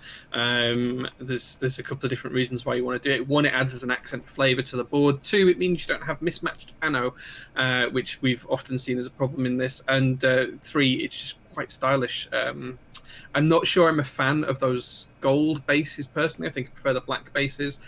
But either way, we all know that the quality that Rama puts out is exceptional. So I wouldn't expect any issues with either of those anyway. Yeah, I have no doubt that this is going to be a very premium product and a very premium experience from start to finish. So, like you mentioned, I think the price is actually quite justifiable here. I will pretty much always pay a little bit extra to have a Rama product just because of what that actually entails. And this is no exception. So this runs until April 15th, so you still got almost a month to decide on this. $390 starting price. Looking pretty solid, if I do say so myself. Yeah, it's worth calling out as well that the tops and bottoms are a fixed option, so you can't pick a black top with a black base, for example. The options are Kuro, which is the black top, with the Euro base, and Rama does call that dark gold later on the page as well. So, like I said, dark gold. You can have a navy top with the Euro bottom as well. You can have the Halt top, which is the red one, with the Kuro base, which is the black base, or you can have the Euro top with the Kuro base as well. Those are the options. And depending on which version of those you pick, you get a different color plate as well. So with all of the options apart from the navy, you get a Kuro plate, which is brass, and then for the navy one, you get a gold plate. So there you go. So black plates for all apart from the navy board, which gets a gold one. Yeah, fantastic. And they're also doing a Rama X Zombuman artisan here as well. So that goes along with it. Very nice. Yeah, just in terms of layout, because we haven't really touched on that, there's not much choice in terms of layout on this. You've got split or full backspace, stepped or full caps lock, and then on the bottom row, you've got two choices. You've got 6.25U, which has 5 1.25U keycaps around it, or you can have a 7U space, which goes 1.5, 1, 1.5, 7, 1.5. So it's kind of a right offset 7U space bar. And obviously, if you're new to the community, it's worth pointing out that you're only going to get those options if you get the solderable PCB. If you get the hot swap PCB, that is going to be fixed, and this is going to be your layout right here. You're going to have the normal backspace. You're going to have stepped caps lock, which is kind of interesting as well. And you're going to have the 6.25U bottom row with those 5 1.25U mods, which, to be fair, I think is probably the more attractive 65% layout, if we're being honest. But yeah, I suppose it is preference, but I think aesthetically this is the most pleasing 65% setup. Sure. But maybe that's just me. Anyways, like I mentioned, this is open now until April 15th, starting at $390. So if you want it, there you go. There's your price and your timeline, everyone. Let's move over to talk about some key sets. So finally out of the keyboards. There were a lot of keyboards this week, which is kind of rough because for keyboard news. Yeah, it's kind of rough on us because they, without a doubt, take the longest to talk about, but they're also the most exciting to talk about, in my opinion. It's why we're here, right? The keycaps are just colored plastic. That's true. Yeah, at this point, if I'm being honest, I care so little about key sets these days. It's like, cool. If you like the color, you like it. If you don't, you don't. I don't really care about anything else at this point when it comes to keycaps. They're all compatibility and which profile it is the kind of two things. Yeah. The market is so oversaturated with keycaps right now. It's like it doesn't, like, almost doesn't even matter. Anyways, let's talk about this interest check real quick. This is. Are you sure you want to? Because you sound like you don't want to talk about these, Brian. Well, I don't mind talking about some of them, but this is the interest check for GMK Oni. Oni is actually Japanese for demon, if I'm not mistaken. Okay. And this is an interest check by Bappo Donu. And just like we checked out last week with, what was it, GMK Frostwitch from Megaforce, the GMK Oni is also a GMK key set that is inspired by or themed after the light novel and anime ReZero, Starting Life in Another World. So, and don't worry, we're not actually done there. There's going to be another key set we're talking about today that is also based on the same anime. So within about a week, we've had 3 interest checks for ReZero key sets come out, and that is quite something. So that tells me there are a lot of anime fans in this community. There are a lot of anime fans in this community. So with GMK Frostwitch, which we checked out last week, that was based on the character Emilia from ReZero. This one is actually a little bit different. This one's based on Rem, who is another character from ReZero. So depending on who you find best waifu, you might, find best GMK ReZero set as well. What's a waifu? Is that a thing? Of course that's a thing. Oh, come on, man. Chat, you gotta sort Jay out. I can't work with people like this anymore. You know where the quit button is, Brian. You know where the quit button is. Where's the end stream button? Oh, there it is. So, theme aside, we know this is obviously just based off another anime, just like a lot of the other key sets we've been checking out lately. Let's talk about the set itself, though. So how do you feel about the actual colors of the set? Okay, so I say this a lot. I'm not usually a fan of sub-legends in terms of being hiragana or katakana or anything. I just always find that they feel too busy. A couple of sets recently, I've actually found it looks okay on. So I think I was a really, really big fan of Fuyu by McNoss earlier on in the year. And I think what it is, after seeing a few more sets and liking it on some and disliking it on others, that it's when it's with a light pale pastel or pastel, as you call it in the US, type colorway, that I actually kind of like it. And I think it works really well here. It's kind of not too in your face. It's not too high contrast. It's not, it's kind of soft. It's kind of gentle in terms of the alpha color. And I feel like it works really well. The alphas on this, I absolutely adore. I think they look great. I think they look fun. I think it's a really, really nice shade of blue. I think it would do really well with gray key sets if you wanted to mix and match and stuff like that. I'm not too much of a fan in terms of the modifier blue. I feel like that's a bit too blue, if that makes sense. I'm not sure it quite kind of goes with that kind of soft pastel grey blue kind of alpha colour.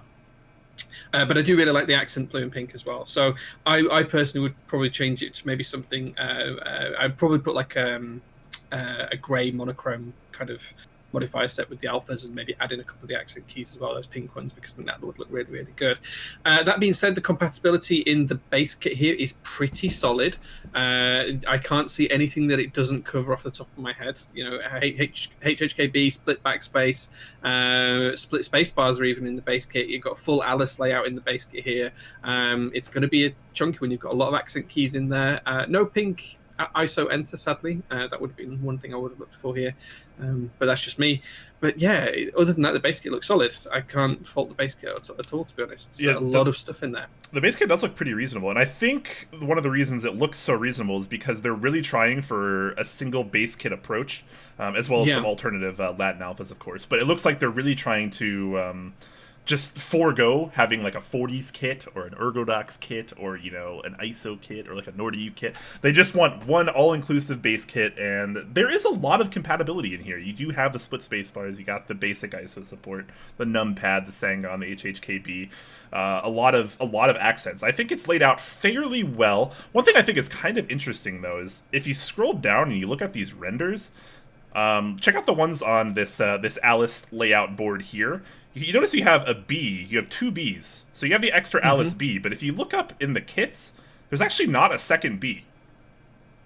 Yeah, I did notice that, and I think that's just an oversight because he does say in the interest check that he definitely wants to cover the Alice in that base kit. There's a specific. There are two reasons for adding Alice base pass to the main kit, and he goes on about that a little bit as well. So I imagine that's just an oversight, and that key will be in that base kit. Yeah, I would hope so, because I mean it seems kind of silly to render it and do we'll talk about this in a second, but a board collaboration with that particular layout. So must be an oversight on their part. If not, that's quite silly. But you know, it is what it is. Regardless, let's talk about the collaboration on this, because this is kind of interesting. So obviously, with most key sets, we see what? We see you know, a premium metal artisan from either Rama or Salvin or something as such. We see cables, we see desk mats, we see resin artisans, and other things of the like. We see an apparel, shirts, sweatshirts, hats, hoodies. Now we've come full circle, Jay. This key set has a collaboration for a keyboard. Well, we have seen that before, though, in the community. We have seen that before. Have we? When was the last time we saw the keyboard as a collaborative afterthought to a key set? Well, not as a collaborative afterthought, but as part of the same interest check. We had the Exent, which came with GMK Exent, if you picked that option. So we have seen key sets and keyboards together. So I agree that this is a little bit different, but we have seen it done before in slightly different circumstances. I think we'd be arguing semantics if we said it was hugely different. But it is nice to see it in this interest check. I was really happy to see that this board made it into this interest check as well, to kind of do that collaboration, because those renders look pretty damn good. Yeah, and this is a keyboard we actually have already seen in interest check. This is one that we covered, I don't know if it was last week or the week before. I think they've been calling it a terrible name. It was like Alice 000 or Alice Undefined. I don't remember. But it was a terrible name for an otherwise pretty lackluster, but maybe a good value board. It starts at only $300, which is relatively cheap considering customs. And if I remember correctly, I think it's top mount, and I think there might be a brass weight as well. But a very simple board, all things considered. But kind of interesting to see it as a collaborative piece with a key set to get this custom color. Because as far as I'm aware, this kind of runs independent from what the board is going to be running as well. So yeah, it may be that they'll just manufacture them at the same time or something like that, and get some benefits from that. So yeah, pretty interesting. With that said, I'm really not terribly excited about this set, even though I do like the theme. I am a big fan of both Rem and Ram. But I gotta be honest. As far as the ReZero sets go, I prefer GMK Frostwitch from Megaforce. I think that the interest check was better laid out. I think the colors were nicer. Obviously, a little bit different theme here, swapping from one character to another. But yeah, I think as far as the ReZero sets are concerned, I gotta buy GMK Frostwitch, and I might have to pass on this one. That's fair. Was that the one with, as well, someone's mentioning in chat now, was that the one with the I Love Amelia key? Is that the set? Yes. Yeah, we checked that out last week. It's funny because in terms of the anime, I actually prefer Rem and Ram, but as far as the sets, I guess I'm an Amelia guy. Interesting.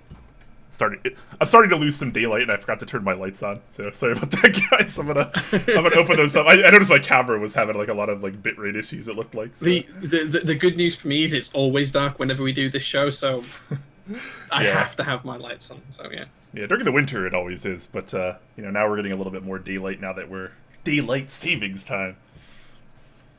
Regardless, back to the set. Bam, that's your interest check there. No idea when it's going to actually launch. But, yep. Keyboard collaboration, man. I don't know how I feel about that, I gotta be honest.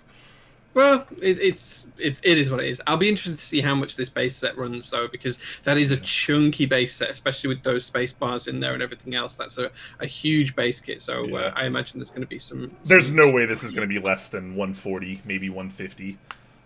Yeah, I can't see it going down there. The other thing as well, which is something I want to add to the pile of things to talk about at the weekend on our additional show, is that with the whole economic crisis that's going on, it's not about affordability, but it's also going to be about exchange rates and how the dollar to the euro value is actually changing significantly on a day-by-day basis. Yeah, that's another thing I want to talk about on Saturday.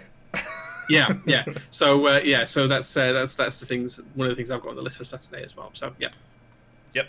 Cool. So there you go. If you're a fan of REM, maybe you'll like this set. Anyways, let's move on to something that's not GMK.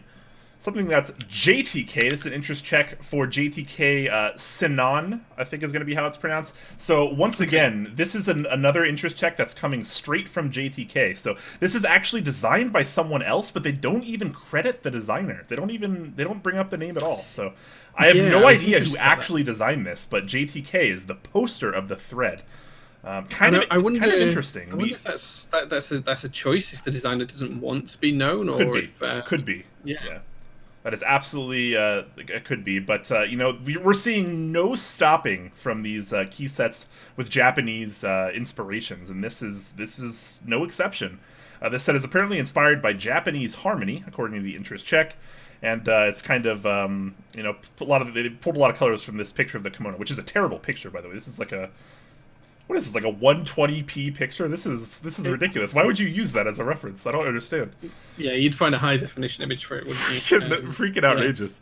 Yeah. With that said, let's take a look at the key set itself. So, a lot of colors here. They really wanted to jam-pack a lot of colors into this particular set. And how do you feel about that? Because I don't really like it. I gotta be honest. Even if the colors are accurate to what they're going for in the theme, this set is so busy with all these colors and all the sub-legends. It's also worth noting this is a triple shot set, by the way, guys.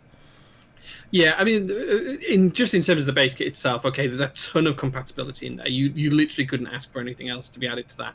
I mean, there's alternate F-Pro colors, for example. You know, never mind anything else in there, as well as full UK ISO and God knows whatever else. Loads of 1U keys for 40% and pretty much everything you could possibly ask for. So in terms of this base kit, compatibility is unbelievable. It's off the charts. It's as good as it could get. In terms of the colors, this doesn't work for me as well. So I completely agree, Brian. It just doesn't feel right to me. I don't know why. I don't like any of the colors together. I'm not sure if the colors would look better if they were separated out or done in different kits or anything, but I just don't feel like it gels together well as a Keycap set for me. It's such a shame because the interest check is actually laid out all right, and there is some text from the author here, and he is clearly very passionate about the theme here, and he does talk a lot about it, and it's really nice to read, and it's like, you'd think that it would come up with a cohesive theme because he is so intent on following this theme, but I feel like he's maybe just over-inspired here, or just trying to do too many things in one set, because if you look at some of these renders on the actual boards, like, just look how busy that looks. That is insane. Yeah, it looks like me. It almost looks like a toy, and it's kind of unfortunate because I feel like the theme is solid, but he's just pulling a little bit too much from it. Yeah, I'm not sure how I'd calm it down either. If I'm completely honest, I just one thing I do like though is a couple of the novelties are really, really nice when you look at those. I like the kind of like Japanese gate kind of logo, and I like the firework ones at the top as well. Not particular fan of the stylized koi carp, but there are a couple of those that I do like. But I just don't get the set. It doesn't. I can see the inspiration behind it, and I can see how it fits into Japanese culture. I just feel like it misses somewhere. It's aiming for something, it doesn't quite hit it. But yeah, maybe it's the color choices. Is this a case of key set over designing? Maybe, I don't know. I wouldn't want to say that, but it just feels like it's missing something. It's not quite hitting the spot for me, and I can't put my finger on quite why. To QT actually brings up an interesting point. He says, gonna be more interest in the East. And that's actually a really interesting point, because we've seen this in the past as well. Something like GMK Rainbow, for example. Everyone in the West hated that set, but you know what? China loved that set. It sold, like, way above group buy pricing in the aftermarket in China. Like, everyone was buying it up over there. But in the West, nobody wanted it. You couldn't force it on a Westerner. So it's kind of interesting. This could be really, really popular in the East, but it might flop in the West. Yeah, and that's fine. If that happens, that's fine. You know, if people get this made and they're happy with it, then there's absolutely fine to have cultural differences in what people like and dislike. There's no issues with that whatsoever. Yeah. For me, it just doesn't really work, and you know, maybe that's because I don't fully get how the theme ties to the keycaps colours themselves. I kind of get where the colours come from. I just don't think they fit particularly well. I think the red maybe needs to be a bit more burgundy than bright red. Maybe that'd help. I don't know. I'm not even going to pretend like I know how to fix this set because I just don't. Yeah. It is what it is, okay. And I think while the person seems passionate and I think the theme is fine, I think that it's potentially too overly designed, and some of these reference images and such could be better. But it is what it is, and we'll have to wait and see. Let's move on back to GMK. It's an interest check by Oblotsky for GMK Monokai Material, and this is another kind of coding. I'm not a programmer, so I'm sorry for all my terrible terminology, but this is another kind of IDE theme. Sorry, that's what I'm looking for, right? All right, yep. So yeah, this is another IDE theme set, kind of like he points out here: Oblivion, Penumbra, Dracula, Solarized Dark, and Nord upcoming. So it's going to be featuring a Git base, because apparently that's his most popular request for Oblivion, so why not carry that over here? Totally makes sense. Yep. And yeah, that's what we're coming at with here. So you get the text mods, you get the Git base, you get the kind of, you know, very, I don't want to call it a rainbow effect, but you get lots of colorful mods. And you get a pretty decent base kit here. You get basic ISO support, you get numpad in there, HHKB, Sangon, 65, 75%. You even got a little novelty right there. I like that. So base kit looks pretty functional as well. This looks like maybe $120 kind of base kit if I had to put a price on it. Yeah, maybe. Yeah, we'd have to see when that comes out. A couple of things from me. This reminds me a lot of Oblivion. It feels like if you were wearing sunglasses in the summer and you looked at Oblivion, this might be what you'd see. And I do feel like it's really close, especially just after Oblivion Round 2 ran not so long back and has only just delivered as well. So I'm not sure if that's consumed some of the market for this set or not. I have no idea. But it does feel very similar to that for me. Yeah. The alphas, I do. Sorry, go on. I mean, with that said, look how well all of these IDE themed sets are selling.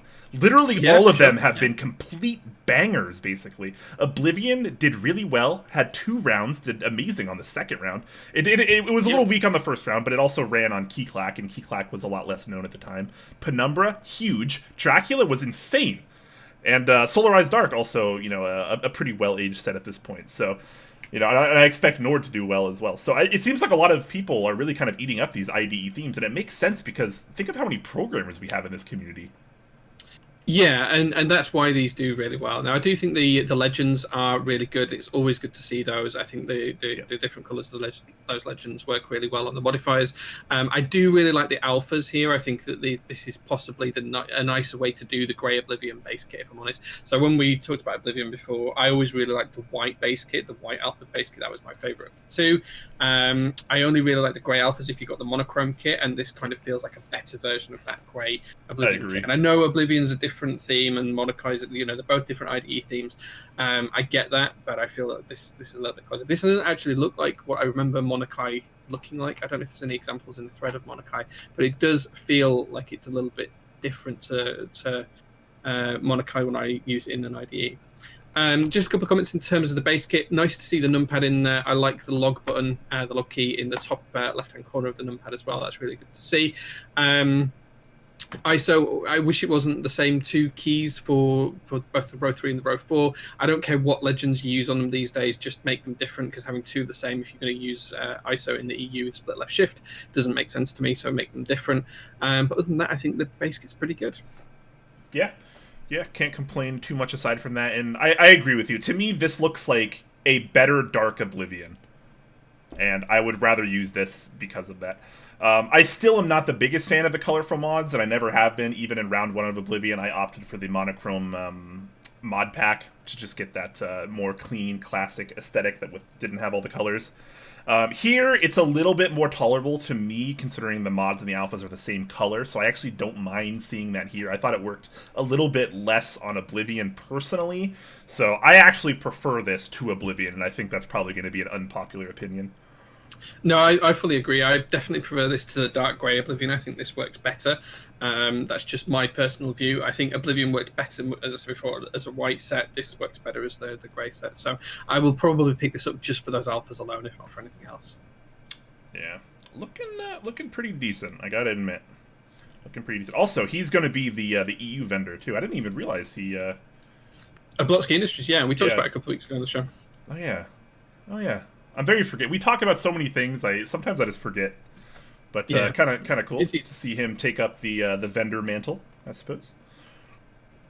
Cool. And yeah, it looks like the besides the base kit, they're only going to have one more extra kit, which is going to be kind of a relatively cut down 40s kit, with some decent split spacebar support though. Yeah, some really good split spacebar support actually. I'd be interested to see if there's any kind of monochrome pack or anything like that for this as well. That'd be interesting to see. Yeah. I know there was some talk about it in the thread. I haven't caught up with it for a couple of days, so I haven't seen where that's got to. But I know there was some talk about doing a monochrome kind of add-on kit for this. I think it was Heine that suggested it, if I remember rightly. But I haven't been through the thread for a couple of days, so I'm not sure where that got to. Yeah, just because I'm silly, I'm gonna scroll down and look. I haven't seen anyone mention monochrome yet. And I'm only going to scroll through some of this. Pretty sure it was I found it, yeah. Tom Bree on the 16th of March. I like Tom Bree asking for weeb alphas on this. That's pretty meta right now. Heine said, if Coloured Legend Icon mod kit is a no-go, consider a monochrome one. That's where I saw it. It was Heine Bush that mentioned it. So there we go. Yeah. I don't know.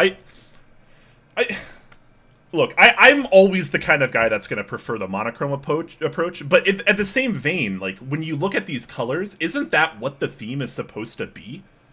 The colors are the actual theme, right? Yeah, so yeah, for your different contextual information inside your IDE, the idea is that you would have different things in different colors, so it's easy to spot when you're coding, and that's kind of the idea with why the modifiers are different colors in terms of the different rows. Yeah, because if you take away all these colors of the actual IDE theme, what are you left with? Like, why call it, what is it called, Monokai? Why call it Monokai at that time if you're using all monochrome? Yeah, I mean, Oblivion did the same. Oblivion Round 1 had a monochrome. Yeah, kit, so. and I mean, to be fair, I didn't really think about it until just now, but it's and like... Solarized Dark had the Midnight kit as well, so... Yeah, it's kind of interesting. A very interesting approach. But I assume if you're kind of a purist and a traditionalist that, an IDE theme user would prefer the actual colors of the theme in the set of its own namesake. So, I don't know. That makes sense to me, but maybe I'm just being silly. Yeah. As usual. That's okay, though. Let's move on to our next interest check. This is by Rensuya, and this is GMK Red Dragon. This is the follow-up of GMK Terra. This is the third installment in his Element key set series. So first we had GMK Mizu, then we had, which was the water theme. Then we had GMK Terra, that was the earth theme, and now we have GMK Red Dragon. This is the fire theme. So this is all based off of Avatar: The Last Airbender series. That's what the theme is. And this is effectively the Fire Nation set, whereas Mizu was the Water Nation set, and Terra was the Earth Nation, or whatever they call it in the show. I can't remember. It's been a while since I've seen it. But how do you feel about this one? Just talking about the kits, first of all, base kit, nice solid base kit, has pretty much everything you could possibly want in there, including some accent keys and everything else, multiple bottom rows. I don't want to call them the Dixie style modifiers, but those vertical centered legends for the icon modifiers as well. The new icon molds is what I new icon that's molds, what I call fine. Yeah, the new icon molds, yeah. New icon molds, that's fine. I'll try and use that terminology going forward. I don't care what you say, Jay. Basic ISO supports there as well, which I fully agree with 2 different keys this time, which is good to see. So yeah, I think the base kit's pretty solid. There's also the Zillion kit as well, which we've seen some different runs of this before. I think we saw white on black Zillion run quite recently, which gives you those new alpha keys with the sub legends on as well, which is a pretty good kit, to be honest, including some F keys as well. So it actually adds some additional F keys to the to it, because it's also changing the color of the alphas here. So to note, in the base kit, the alphas are kind of like a dark gray with a bright red lettering. Here on the Zillion kit, it actually uses the modifier color for the alphas, and the legends are the same as well. So it carries the legends over. So that's why it includes things like the F keys as well. Really easy to miss if you're not looking carefully for that. Yeah, that is actually pretty easy to miss, and it's kind of an interesting idea, because if you use that, then you effectively change the set to be like a monochrome 2-tone kind of thing. Yeah, two colors. Yeah, and that could look pretty cool as well. Love seeing the extra tab key in the Zillion kit as well.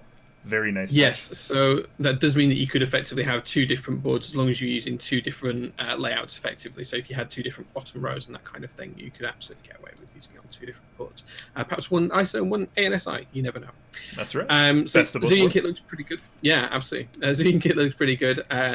Dragon kit, which is kind of like the novelties kit as well. I actually really like some of these novelties. I think they're really interesting. There's everything from some characters in there to the dragon keycaps as well. I think, is that the avatar logo? Does he have that on his forehead? If I think correctly, at the top there. Okay, so yeah, you've never seen the show, I assume.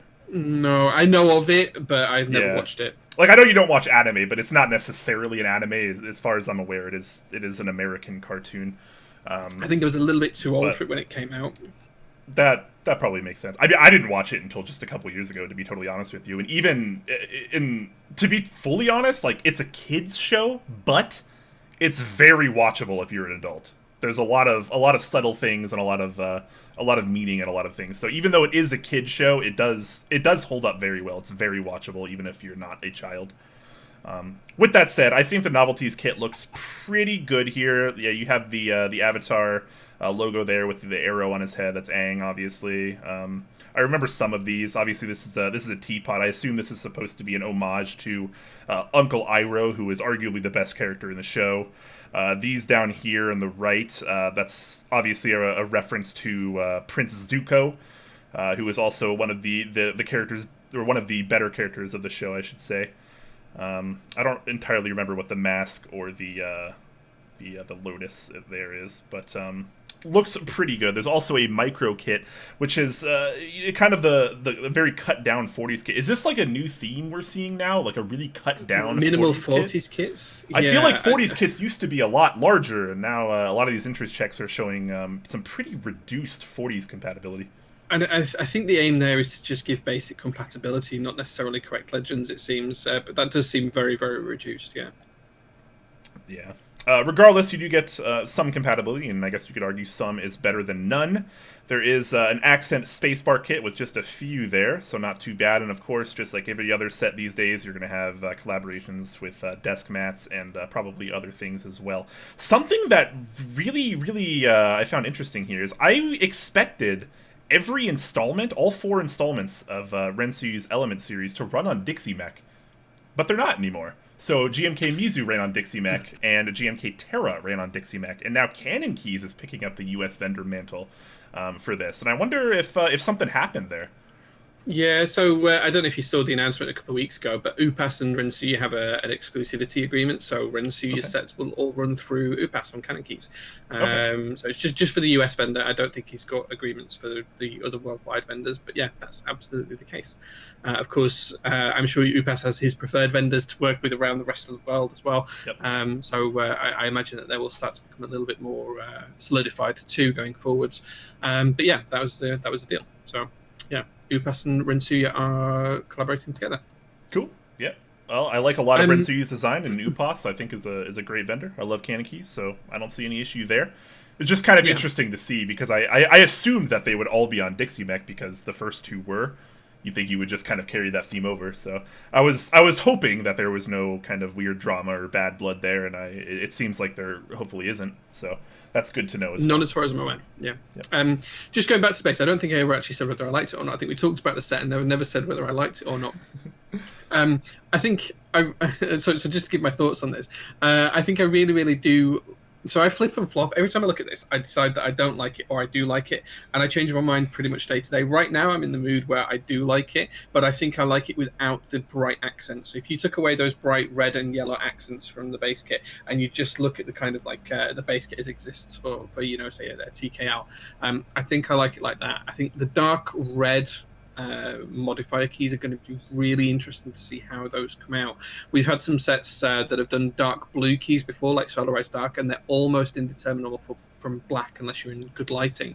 So I'll be interested to see how those come out and how well those match. But I think they'll be really good. The accents for me are too bright and they don't fit with the set. I think it works much better as a darker set. Yeah, Depleted Vespine in chat says the accents do look out of place, and I'm inclined to agree. They seem a little too out there. But I think if I were to get this set, the configuration I would go with would be just the no accents and the Zillion Kit. So you get that kind of monochrome approach, and it's going to be a nice, deep, dark red and orange. I think I think that's going to be the way to my heart on this set. Otherwise, I think I'd just go with the standard base kit, to be honest, for me on this one. Standard base kit, no accents, just use the modifier and the alpha color, and that'd be good for me. Sure, definitely. Yeah. Overall, I do think the set looks relatively successful, though. I can't really complain. I think it looks pretty good. I probably like it as much as GMK Terra, which admittedly I didn't buy, but I did buy GMK Mizu, so I don't know. I like most of Rensuyu's designs. This is one of them. I don't know if I like it enough to buy it, but I like that he's continuing this series, and I can't wait to see it completed. Is there another one? I thought there was 4. There's 4. So the next one will be air themed. However he wants to approach that. I mean, assuming he's sticking with the Avatar theme, which I don't see why he wouldn't at this point, but will be kind of interesting. Anyways, let's move on to another set by Rensuya, actually, and this is another ReZero anime light novel themed set. And this one's kind of interesting. So the last set we checked out was obviously themed just after Rem, and then we saw one themed just after Amelia last week. This one is themed after both Rem and Ram, which are pretty contrasting characters in the show. And that kind of follows through with this set here. And this is kind of an approach that, I don't know if we've seen this before. I think we technically have, but I feel like it's never necessarily gone over well, and I'm kind of curious to see if this one will, because this one seems to be laid out maybe a little bit better, but it's still an incredibly polarizing concept to release a set like this in GMK to the public.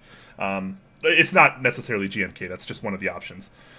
He's looking into doing it either PBT or GMK. I'm assuming if he uses PBT, it'll probably be Enjoy PBT, but we'll have to wait and see. But how do you feel, Jay, as well as chat, about this kind of split-colored set with a totally different spacebar color, even?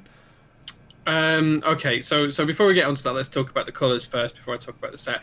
I think I like the blue colors, and I think I like the pink colors. I think the colors are really, really nice. The layout support is pretty much there. All of the different keys you could possibly want, including some accent keys for your enter options, both ANSI, ISO, and the numpad.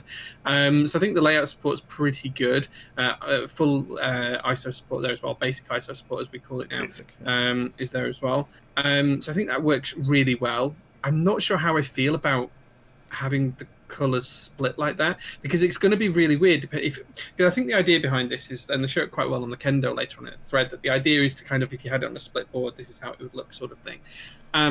But do all boards split in the same way? I'm not sure that they do, and I'd have to double check. But if boards don't necessarily split in the same way, you might end up with one blue key or one pink key on the other side. So I'll be interested to see how that goes. Yeah, that could be a little worrisome. I'm actually going to agree with what Zerpocalypse in chat has said. Actually, let me try to find the message. He says, I like it, but only with split spacebar. So if you look down here on the renders, look at it on on what is it, the Dawn. This is the Dawn 75%. I feel like it looks kind of bad, to be honest, when it's on normal boards and you get both those colors and you get the split there on the same board with that kind of off spacebar color. But when you look on the Kendo with the split spacebar, it's actually kind of attractive. Yeah, I kind of get it more on split boards. I think if you're going to do it, a split board is the way to do this. I just don't know if there's enough people who use split boards out there that buy GMK to warrant a set in this way. I wouldn't want to use it on a full-size board myself. I think if I was going to put this on any board, I'd probably put it on my VEA, and I'm not sure how well that would work for me personally. Yeah. I don't know. It's just something I don't want to take something away from Rensia, because it's something we've never seen anyone do before. We've never seen someone split a key set down the middle like this. We've seen staggered key sets where you have the changing colors over the side of it and stuff like that, and that's fine, like 1976, for example. But we've never seen it where it's split right down the middle. And I maybe I'm just struggling to process it. I don't know.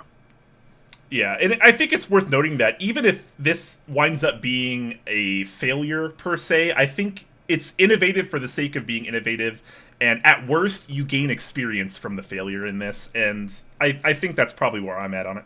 I really do think it looks pretty decent on a split board like the Kendo. Hell, you could probably even say that this set could be designed for a board like the Kendo. But on all the other boards, I think it's just a little too busy and a little too awkward for me, if I'm just being personally honest.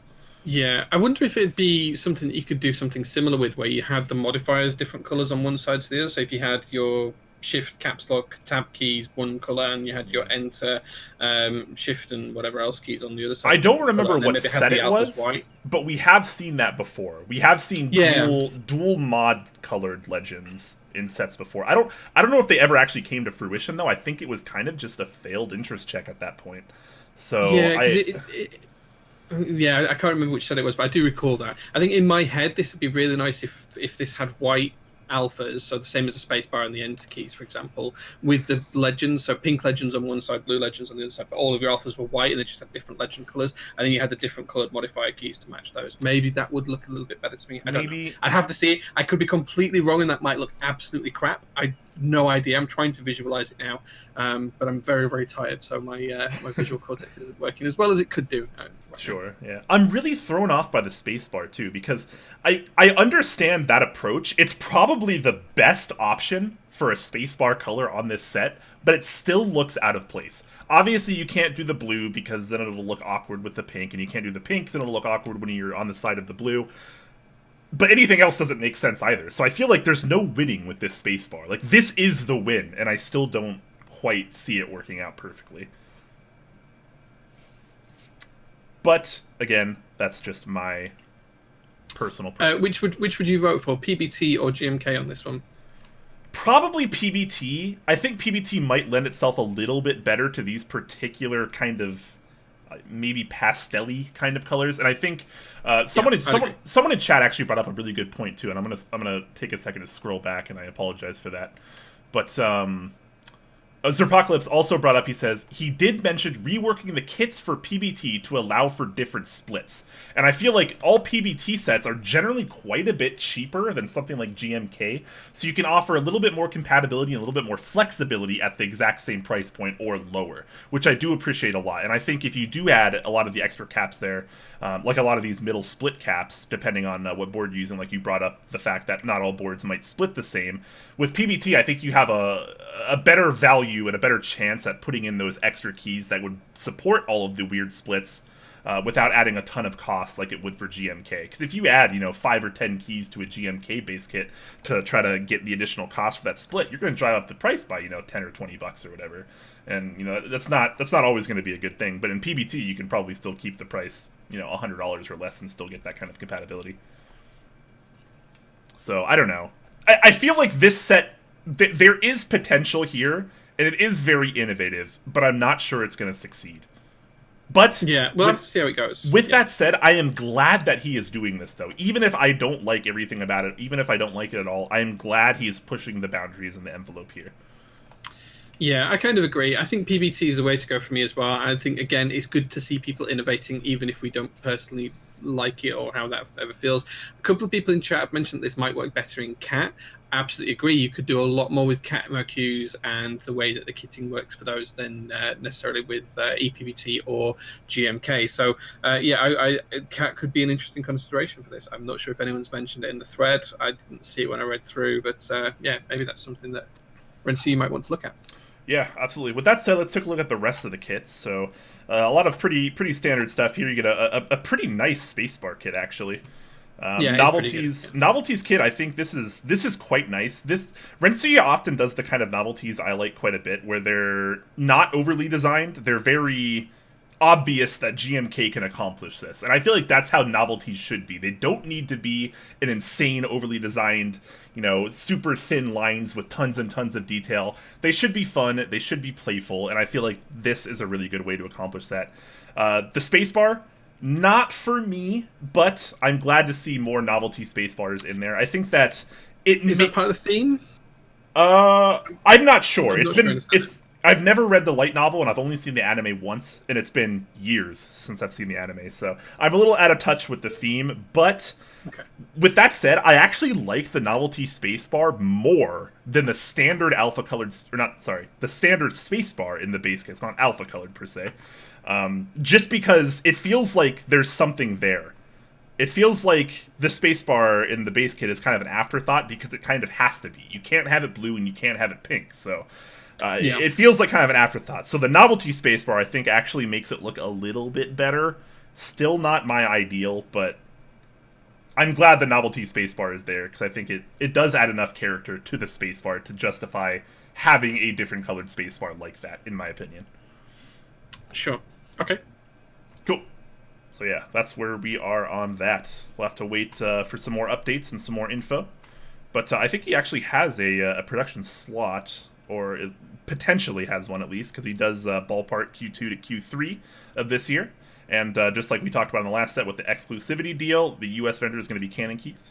And then there is the rest of your vendors there. So love that. And you can click here to vote on whether you want GMK or PBT. I really suggest PBT. That's what I will be voting for on this one. I think it'll work out a lot better for this particular concept. Yeah, I think I'd go for PBT on it as well. Yep, agreed. Cool. So yeah, good luck to Renzi. I think I saw him in chat. So good luck to you on this set, as well as Red Dragon. Definitely looking forward to both of them.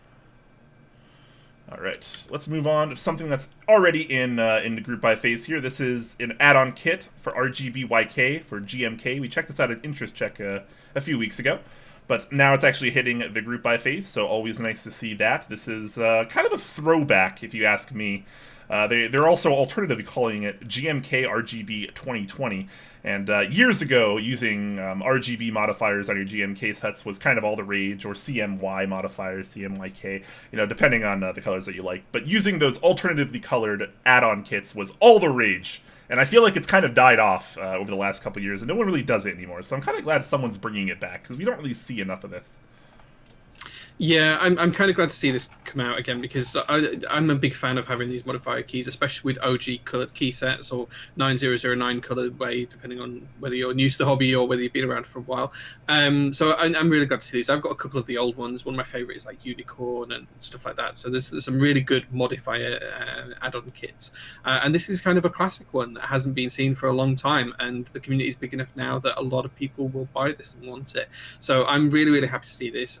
You can split it and move it over a number of different boards depending on which bits you choose and which keycaps you choose to invest in and put on specific boards. So lots of different opportunities here. I really like the fact that there is row 4 and row 5 variations of certain keys as well, which makes it work way better with a lot of the OG key sets, and you can then use it with a current key set as well. Yeah, not only so that, I'm really glad to see that, but for the row 4 shifts, you actually get icon and icon text combos. So really well thought out there, actually. You can cover a lot of compatibility on this.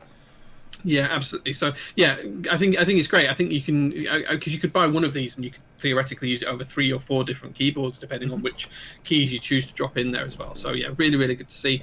I've already bought a set of this. Or if I haven't, it's in my basket to buy.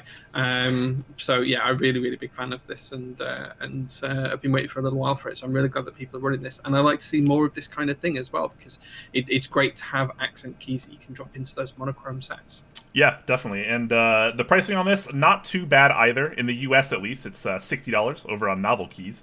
And I assume it's probably comparably priced through the other vendors as well. Stock colors, so only 150 MOQ. This is going to be really easily able to be made. Oh, this should easily make that, yeah. Yeah, and let's talk for a second about this desk mat, because have we seen a desk mat collaboration with an add-on GMK kit yet? Ugh, I don't know, maybe. Because we might be breaking new ground here.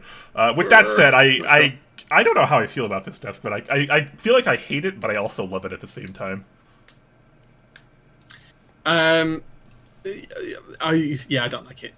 Okay. I can't even try and defend it in any way, because I think I'm just not a fan of that desk mat at all.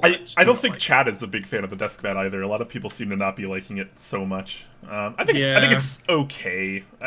I wouldn't buy it, but I'll probably wind up buying this add-on kit, to be honest with you. Yeah, that desk mat is not for me. I just don't. I don't click with that at all. I don't. It's something. It's something. Anyways, this is a pretty simple topic, guys. The kit's already up on all these vendors here that you have listed, so you can go buy it right now if you want.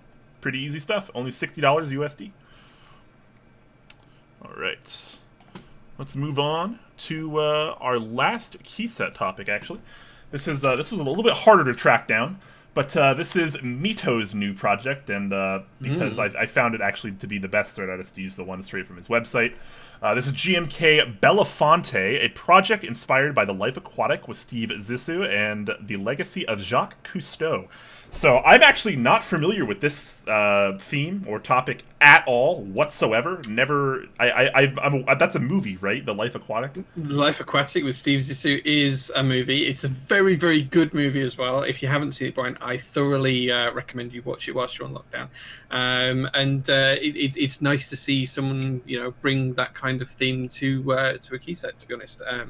I haven't seen the film in a long time, but I do really, really enjoy it when I do watch it. Some great characters in there. Do we need to have a Top Clack Discord watch night where we just sit in Discord and watch this? For a film like this, I think we should. I think we should definitely arrange that. So maybe maybe before Top Clack next week or after Top Clack next week, we should arrange a Discord movie viewing session. That could be pretty fun. We should all rent or buy this movie. I don't know where it's available. No, only one person needs it, and then you just stream it in Discord and people watch. Oh, yes. Great idea. Yes, great idea. Yes. Yeah, perfect. Assuming that violates no issues with legality. I don't actually know. Pass.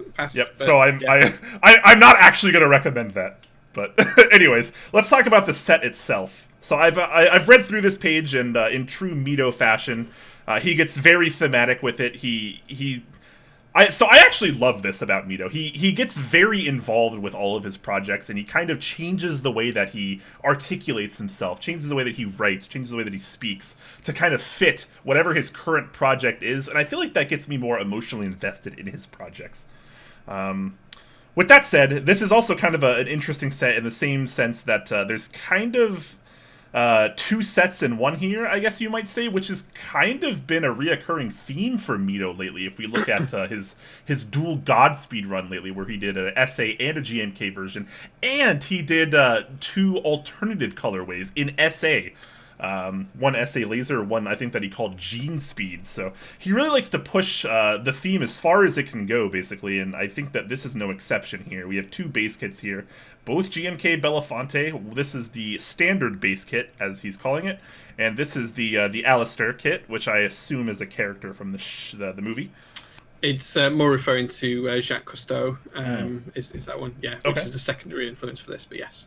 Okay, so let's break down the standard base kit that he's calling here. How do you feel about the colors here? I need to stop commenting on colors because I'm colorblind, so I'm gonna leave this up to you. So I really like the alpha color, Nathan Alphaman. I do really, really like the alpha color. I think it's really nice. I kind of think the colors work reasonably well here. It does remind me of kind of a couple of sets mixed together, which a couple of people have noticed in chat. So GMK Fishbed Light is how it kind of feels. There was another set that someone else mentioned as well. So DD4MG said it looks like a little bit like shark bait. I can kind of see some of those influences in this, but I do think that when you look at this contextually and relate it back back to the movie itself, it is very, very fitting for the film itself. You know, it's very much all those kind of light blues, and if you haven't seen the film, it's kind of really, it's a little bit out there. It's very bright. It's very Wes Anderson, let's put it that way. So there's a lot of bright colors, there's a lot of bright clashing themes and all of that kind of stuff. So the colors really do fit. There's no grim and murky sea there. It's kind of like all the sea's bright blue and stuff like that. You know, it's it is interesting, and it's a great watch. It's a film. I keep remembering parts from it now. And, you know, when you think about something, and parts of it keep popping back. Yeah. Anyway, we'll talk about that when we watch the film together. But yeah, so I think the colors work really, really well for that, and I think it does work really well. Compatibility, numpads in there, no ISO in the base kit. There's a lot of different options. You can kind of get 65%, 75%. Some split space bars in there as well, which will fix lots of boards.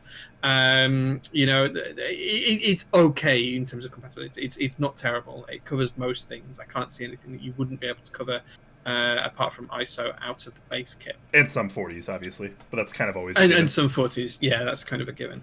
Just jumping over to the second one, the Alistair kit. So there's a couple of really interesting things about this. First of all, a lot of people are going to look at this and say it's GMK minimal or bleached or whatever, you know, Stormtrooper, one of the other ones, whichever it's closest to.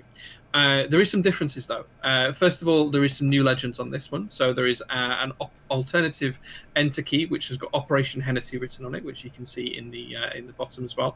And the other really, really interesting thing here is all of the legends on the text modifiers are lowercase. There's no capitalization in any of those, which is something very new and very different that we haven't seen as far as I remember on any GMK set before, which does mean that these are all new legends that are required. Yeah, there's also an any key. Yeah, that's kind of nice. Yeah, well, sometimes you need to hit any key, right? Sometimes you need to hit any key. What are the color codes for this base kit? I don't think they've been shared. I couldn't see them anywhere, so I don't know if they've been shared. I didn't look too in depth for it, so I might have just missed it. It might be in the drop voting thing. I read all the way through this, but I didn't actually see the color codes. I don't think. I don't think he shared them. That's the thing. Okay. Yeah, if anyone in chat knows the color codes, let me know. Because I mean, like this is just black on white, is it not? Like, is this too close to minimal? It's CR on WS2 says Constantine. Okay, so Mito said that himself directly. So that's the same as the upcoming GMK Bleached, right? WS2 with CR. Okay, so I mean, obviously you can't patent black and white, particularly GMK stock colors. So it's hard to say this is necessarily like a minimal clone or a copy or a bleached clone or copy, but obviously it does use similar, if not identical, colors to some of those sets. Would you call this base kit a problem because of the colors? I think it's slightly different anyway. I don't think the colors matter when you're talking about plain white and black sets. You know, it's no different to 3 or 4 different vendors running white or black sets. It's kind of the same thing for me. There's different variations in color. What sets this particular one apart is the fact that it's got all those lowercase legends. If people like that, they'll buy it. If they don't, they won't. Sure. You know, it's as simple as that. And legends, especially on modifier keys, can affect people in different ways. Lots of people like text and icons. Some people like icon only. Some people like those the new centered modifiers that we talked about earlier on. Some people like text bottom rows. You know, it's all different things. So I think that's where the difference between the standard, and I'm just going to call them black and white sets rather than black on white or white on black. Sure. But where the standard black and white sets come from, I think that's usually what sets people apart, as well as compatibility. What are your options for accent keys? What are your options for different bottom rows? You know, ISO support, numpad support, all of those kind of things. Because it's worthwhile mentioning that for the Alistair kit, that is the only kit available. Yeah. There isn't any additional numpad kit. There isn't any additional ISO kit or extras kit. So what you see in that base kit is what you get. And if that doesn't cover your board, well, then that might not be the key set for you.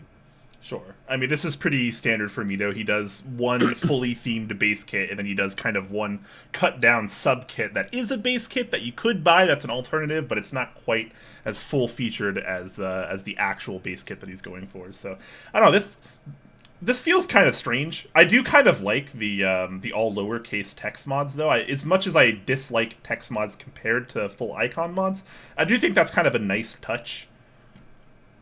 So. Oh, so it's WS1, not WS2, which means it's closer to minimal than bleach. Yeah. Well, it's not closer to minimal. It is the same color as minimal. I meant it's closer overall. Yes. The whole package is closer, not in the colors. Yes, it is the same colors. Yes. What do you guys in chat think? I'm actually kind of curious. I mean, this is obviously let's assume this uses WS1 and CR, which are the same two colors in minimal. This also uses text-only mods. Is this too close to minimal? Is this a copy? Is this a clone? Is this a problem? I want to know what the community thinks. Is this some kind of ripoff, or is this totally fine and acceptable? I guess one of the bigger questions would be, what if this and GMK Minimal did a round 2 at the same sort of time? You know, which would people buy? Would they buy this for the lowercase sub-legends and that Hennessy key? Or would they buy Minimal because it's minimal? Yeah. So let's see. 10 Strong says F no. Pangolin says nope, no problem here. Frisco Melt says nah. 2QT says no problemo. Mr. Petrov says 100% fine. Orange Josh says totally fine. So it seems like everyone's totally okay with this, and I mean I kind of agree. I was kind of curious if people would kind of jump on this if it was too close to minimal per se. Yeah. I don't. So sorry, go on. Sorry, go on. No, you're good. I'm rambling. I'm not saying anything important anymore about this topic. So I was going to suggest something, and someone got there in chat before me just a second ago. I'm just trying to find it now. Chat's been going on and on and on. I can't find who said it, but someone said a second ago, what if there were sub-legends in French? And I was absolutely going to say this exact point. So one of my suggestions for this kit, based on the fact that it's based on Christo and all of that kind of stuff and Hennessy from the thing, is what if some of the keys that were relevant had the French sub-legends on them? So where the French have different accents and shapes to their letters for their alphabet, what if those keys had those sub-legends on? Because that would make it stand out a little bit more. Sure. Someone did mention it. Bug Whisper, lowercase alphas with French sub-legends. There you go. I didn't see the lowercase alphabets, but yes, I think French sub-legends might help to set this particular kit apart. Sure. I mean, with that said, even French people don't like that. that's pretty funny. But okay. I mean, it seems like everyone's pretty much in agreement here that this is totally fine, though, and I agree. I just kind of wanted to gauge everyone's thoughts on this, but it's kind of good to know that. So love seeing that. Good stuff. Which kit do you prefer out of the two? If you were going to pick up one of these, which one would you pick up? I already have minimal, so I wouldn't pick up the Alistair kit. I don't like the lowercase legends. That's not for me. I can see why some people would. It's not for me. So I already have minimal. I would pick up the GMK Belafonte, and I probably will pick that up because I really like the colorway. And I'll probably pick up the extra kit as well because the extra kit gives me the keys that I need to use on my boards. Yeah, because you pretty much have to pick up the extra kit. Yeah, which we could talk about now. There are a couple extra kits obviously here. This is literally just called the extra kit. It gives you a little bit of 40% compatibility. Another time seeing very cut down 40% compatibility. But it's going to give you your ISO keys as well as a couple other compatibility keys there as well. And then there's a Spacebars kit, and that's a pretty small and standard spacebar kit. So not too much to say about that. There is going to be what looks to be a novelties kit. I can't actually expand upon it because this is embedded apparently. It's a fixed image. But you know, how do you feel about the novelties as someone that has seen the movie? If you haven't seen the film, a lot of these might not make sense, but the fact that he's got a Glock on one, there's a line in the film that's kind of relevant to that. They're having Jacqueline with the name crossed out and then deep search. And if you haven't watched the film, I don't want to spoil it for you, but all of these have really big meanings in the film. So I'm a big fan of those. I don't like the dolphin keys. That's the. I know what it's referencing in the film, and again, I'm not going to spoil it. I'm not a fan of those. I do really like the nautical arrows, though. So having those different stylized arrows, which are very nautical, I do enjoy keeping those there. The rest of the novelties, as someone says in chats, are a little bit corny, even though you've seen the film. So the Belafonte key and the Calypso key kind of don't really work. The black box key, not for me either. So you know, I'm not too much of a fan of those. I do really like the Z keys, which are the Zissou logo keys as well. They're really nice on the Rogue ones up there as well. So I think overall the set looks pretty good. It works quite well. I'd probably lose a few of the keys because I don't think they're needed. But yeah, it's absolutely you've got to see the film to be able to understand a lot of those. And I know there's all the kind of like bits and pieces around it. So if you haven't seen the film, you won't know what the Jaguar Shark is, and you won't understand the Ned was on a roll line, and you won't understand why Jacqueline and Deep Search were on the same key, even though she didn't love him. You know, it's all simple things you need to watch. Spoilers. Well, it says it right there. It says it right there in the thing. She didn't really love me, Jacqueline. You know, I'm covering my ears. It says it right there. Just kidding. Someone in chat, I love Chuletas, is asking any timelines on this. I don't actually know. There's none in the thread. Yeah, I think it's going to be on drop. Yeah, presumably on drop. That tends to be what Mito likes to use, and I think drop actually has an interest check thread up on it. This is just like the more official one. They do. I'm just looking to see if there's any dates in there. I can't see any dates on it. No, it doesn't look like there's any dates on the drop threads as far as I can see. Don't know. Yeah, we're starting to go a little overtime here, so let's pick this up just a little bit. Let's move on to the last topic on our news doc. Actually, this is a kind of a new macro pad, I guess you could say, from Caps Unlocked. This is the interest check for the CU7. I know they love their simple naming schemes. But this is effectively a 6-key macro pad that also offers a quite chonky rotary encoder as well. This thread actually just has pictures, if I'm not mistaken, which it does have some good ones. But I'm gonna go over to the product page here, which will actually show off a little bit more. So just a few quick specs on this. It is going to be using a QMK PCB with hot swap sockets and RGB. The housing itself is going to be aluminum. It's going to have an aluminum plate, and the base is going to be silicone. I love seeing that on these little macro pads because that lets it kind of stick to your desk a little bit better, lets it grip it a little bit harder, a little bit harder to slide around. I like seeing that. The dial itself is going to be aluminum, so that's pretty nice. There's going to be 3 USB-C ports.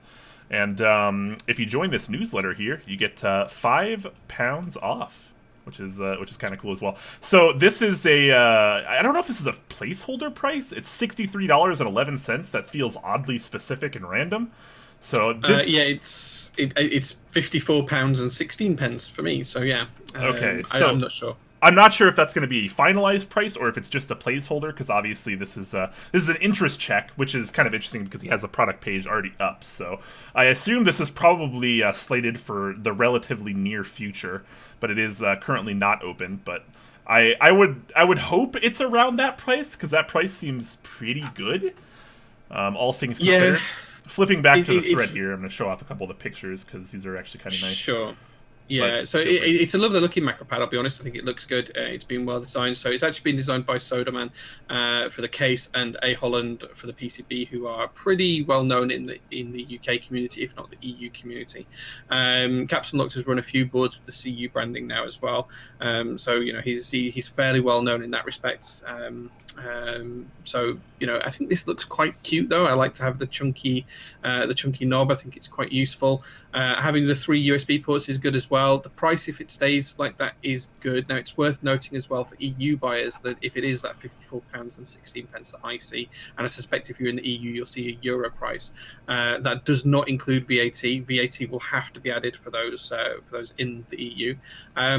And it won't be added for those outside of the EU, which is interesting because usually it's the other way around. Usually it's included, irrespective, because it's an EU thing, and then it all goes in the back end when you sort through the tax and everything else. But so it's interesting that he's excluding it straight up front for non-EU buyers, and I think it looks good. I think it looks all right. I think it looks fine. I think it'd be useful for a lot of people. It'll fit into most people's workflows.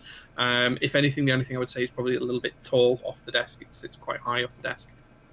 But sure, you know, your mileage may vary on that. True. I personally kind of like the extra heft and the extra height. I think it makes it look just a little bit more premium with all this metal here. Obviously, you have a pretty high profile. You have that big knob.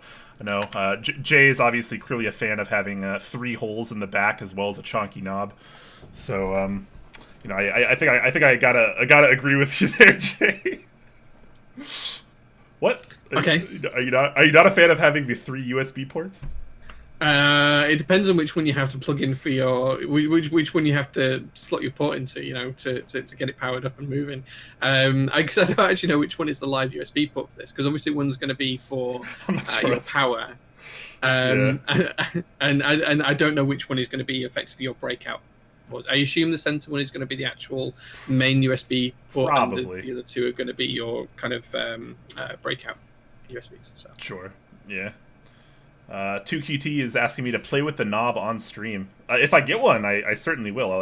I will put a lot of effort into the knob, because that's what I like to do. Also, sure. Shout out to wait, who was this? Sorry, Toasty Farty, who gifted a tier 1 sub to Dior Bag. Nice. And yes, so fantastic. Thank you so much for that, Toasty. I'm assuming that's Toasty Party. I'm assuming they're the same person. And I think it is, yeah. And Octix KB did sub at tier 1 as well. So thank you so much, guys. Greatly appreciate that. All right. So are you going to pick one of these up, Jay? I'm hoping that Caps usually sends me one of his boards to have a look at. He sent me the CU65 and the CU80. I don't know if he's got one of these already or a prototype or anything yet. He hasn't mentioned it. I'd like to have a look at it, even if I don't buy one. I'm not sure it's for me. I've kind of moved away from using macro pads recently because I've moved back to the JL1, and I've just literally got the ISO that I use at work, which is now not happening because I'm working from home. So yeah, I don't know.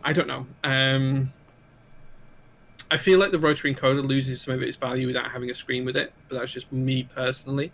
It depends entirely on what you're using it for. Like on the Satisfaction 75, I find it really useful when I use that board because it's got the little screen with it and you can do different things and you can see what you're changing layers and all of that kind of stuff. With this, without having a screen with it, I would feel personally limited in what I could use it for. Sure, that's fair. Very good point. All right, with that said, the MOQ here is only going to be 25, so that's not going to be terribly hard to accomplish. The start and end date, obviously, still up in the air. This is still an interest check, guys, so if you want it, make sure you let them know. But I think it looks like a pretty cute little product, especially if they are able to keep this price point accurate. I'm really hoping that's not... I mean, there's no way that's accurate because it's such an obscure price, but if it is... I'm going to be pretty happy, and I'll probably wind up getting one of these myself. He may have priced it as something like €60, and you're just seeing the conversion rate. I think that's probably what's happened. He's priced it in euros or some other currency, and it's just converting that, which is why we're seeing odd pounds and pence for me, for example, not dollars and cents for yourself. Sure. So I think that might be what it is. I guess one of the big questions I have on this one, and someone's raised it in chat as well a second ago, is if you're using a USB-C cable to power this, what other products do you have that are USB-C to USB-C? Because I've got to be honest, most of my other devices would plug in using a full-size USB, not a USB-C. That's true, yeah. I can charge my phone. I could do my phone as well. I have a Pixel 3a, and that has a USB-C to USB-C cable, so... I don't know if it... I'm going to guess that this isn't going to be able to give you the power to run itself and power charging a device. It certainly wouldn't be fast charging either, unless they've done some true wizardry with the PCB. Other than that, I guess I could use... So some keyboards do support USB-C to USB-C.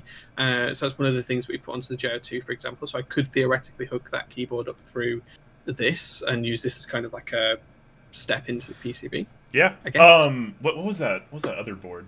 Was it the K-Type from Massdrop that was designed by Input Club? That had a USB-C on each side of it, so you could kind of like daisy chain or whatever. Yeah. Yeah, that's kind of interesting. All right. Anyways, I'm not really sure what else you would use that for, but kind of a nice feature anyway, perhaps? Yeah, maybe. I guess we'll start to see more USB-C to USB-C connectors anyway, so that will become the norm as we go forwards. Yeah, completely agree. All right, so that's actually going to round out our news doc for today, guys. So we're going to be moving into our Q&A section in just a moment after we talk a little bit about our sponsors. So if you do have questions, now is a great time to start putting those in.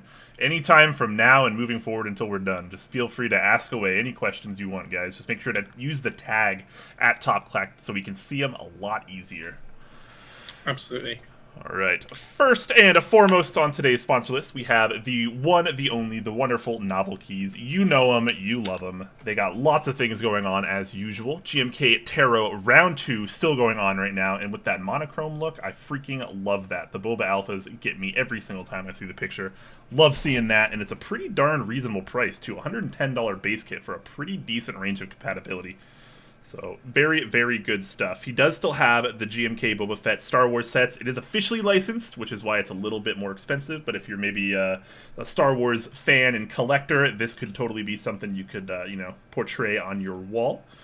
SA sale still open until March 27th as well. Very nice looking SA set. Love these legends. That's a pretty inexpensive set as well, all things considered. And, of course, he has his usual range. I'm trying to say array and arrange at the same time.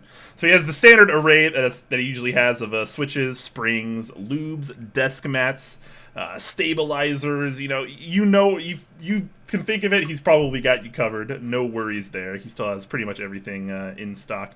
So good stuff there. And if you're checking out something that isn't in group buy phase, something you're just buying at retail, make sure you use the promo code ClickClack, one word, ClickClack, and that'll get you 5% off your entire order. Might clear you of shipping or something like that. So always nice to save a few bucks.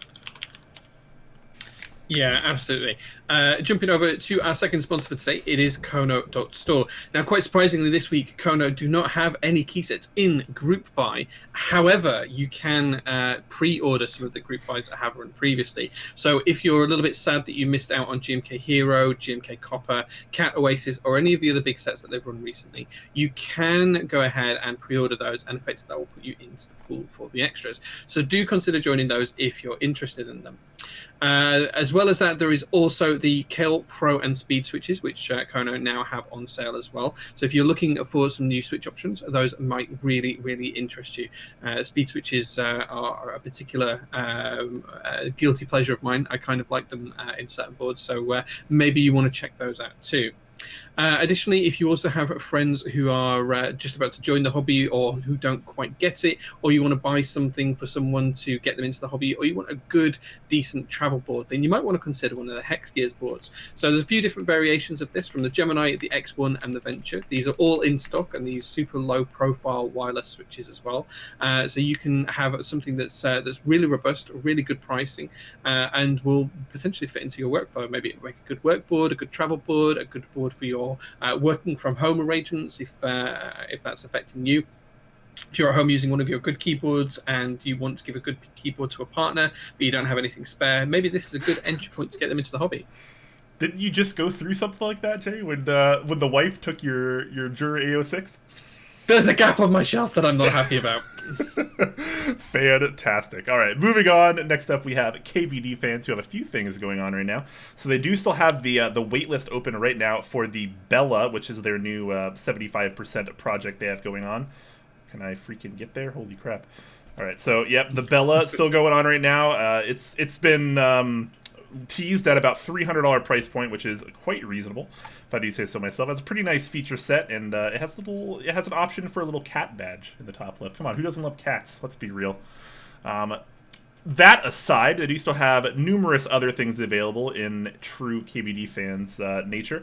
They still have all the new Enjoy PBT ABS double shot sets, which if you watch the beginning of the stream, you would know that I'm actually using right now. I'm testing these out. I'm going to write up a little bit of a review on these because they're actually kind of interesting for a pretty good price, actually. Only $69, and you get a decent amount of compatibility there, too. They're not perfect, but for the price, I think they're pretty nice. But I'll have more to say on that. Give us a hot take on them. So the Legends, not 100% perfect. I will say that. But if you can overlook some of the issues, I think it's a pretty good value. I think they feel pretty nice. They're a little bit grainier than some of the other double-shot ABS offerings, like from GMK, JTK even. But I think they feel pretty good. I'm using them right now in order to try to shine them up a little bit to see how fast they shine, what they might feel like after the shine. Because at the end of the day, it is still an ABS cap. But I think overall, for the price, I'm pretty happy with the purchase. This wasn't a review sample either. I actually paid for this, so it is mine. And well, I mean, they're always my thoughts either way because it's just whatever. But yeah, anyways, back to KBDfans. Lots of other things in stock, including those double shot ABS sets, and pretty much anything else you can think of. You want switches, you want keycaps, you want PCBs, you want all sorts of different size boards. They got you covered. It's pretty much one of the biggest, if not the biggest, one-stop shops in the keyboard community. So there's always something for everyone there. Yeah, I also saw they've been doing Keycap grab bags recently. I think they're sold out now, but that's a new one for EPPT and Max keys, which is really interesting. Yeah. Yep, they are sold out, but yeah. Cool. Okay. I didn't buy one, sadly, but yeah. Okay. Moving over onto our final sponsor today, it is the Key Company. All of the guys over there are doing some great work at the minute. So we've got the Infinity Key Led Zepp group buy running now. That's been extended until the 27th of March. I think that's an extra week it's got on it now, where you can pick up the core kit for just $89, which has got a huge amount of compatibility. And of course, there's an extra kit as well if you need to add on to that to give yourself some more of the specific keys that you might need. Also, big shout out to those renders looking great on the Relic SSK in there as well. Definitely hyped for that board. Yeah. As well as that, they've also got GMK Luna, which is quite possibly one of my favorite space-themed sets that's running right now as well. So this is open until April 3rd, so there's a couple of weeks left on this. It's a slightly higher price than a lot of other GMK sets, but when you consider that all of the modifier legends are new, because they've got some great text novelties in there, it's pretty well thought out, and it's a pretty damn good-looking set, even if I do say so myself. It's very, very interesting. Sorry, excuse me. As well as that, they've also got some Holy Panda apparel extras still in stock. Very, very few limited units of these left. So if you do want to pick them up, do pick them up as soon as you can. They are still shipping immediately, so you can pick those up if you want to. There's a few bits of apparel on there as well. And then finally, just want to touch on the Key Creative Cherry Profile ABS blanks I have. If you want to try Cherry Profile, you don't want to break the bank, you want to try ABS Plastique, $24 for a full 104 key set, which covers ISO as well, which is pretty damn good. So Key Creative Cherry Profile ABS blanks for just $24. You can't beat them. Hard to argue with that. It's probably the best way you can try Cherry Profile ABS, or at least the cheapest way you can try Cherry Profile ABS. Yeah, and the fact that they're in stock and shipping immediately as well is really cool too. Very nice. And the absurd, like, Streamlabs OBS doesn't actually pick up this drop-down menu, but this is a long drop-down menu. There's a ton of colors to choose from. It's wild. Yeah, right? There's an absolute ton of them, yeah. Yeah. Pretty epic. All right, guys, let's get over to this Q&A. Saw a few questions already come in, so we'll scroll back and start there. But of course, if you guys still have questions, you want to ask them now, it's a great time for it. All right, scrolling back here, looks like Toasty asking, are we seeing any confirmed delays on GMK sets because of the beer virus? Obviously, he's referring to the coronavirus, aka COVID-19, and I don't know if there's been any confirmed delays yet, but all of this COVID stuff is something that we are going to address on the special stream we're having on Saturday. It's going to be 2 p.m. Pacific time.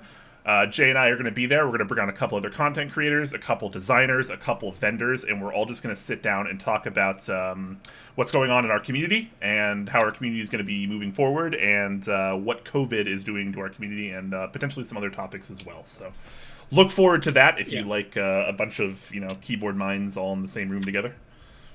Absolutely. Yep. Agree. Yep. Definitely be able to touch on that on Saturday's show.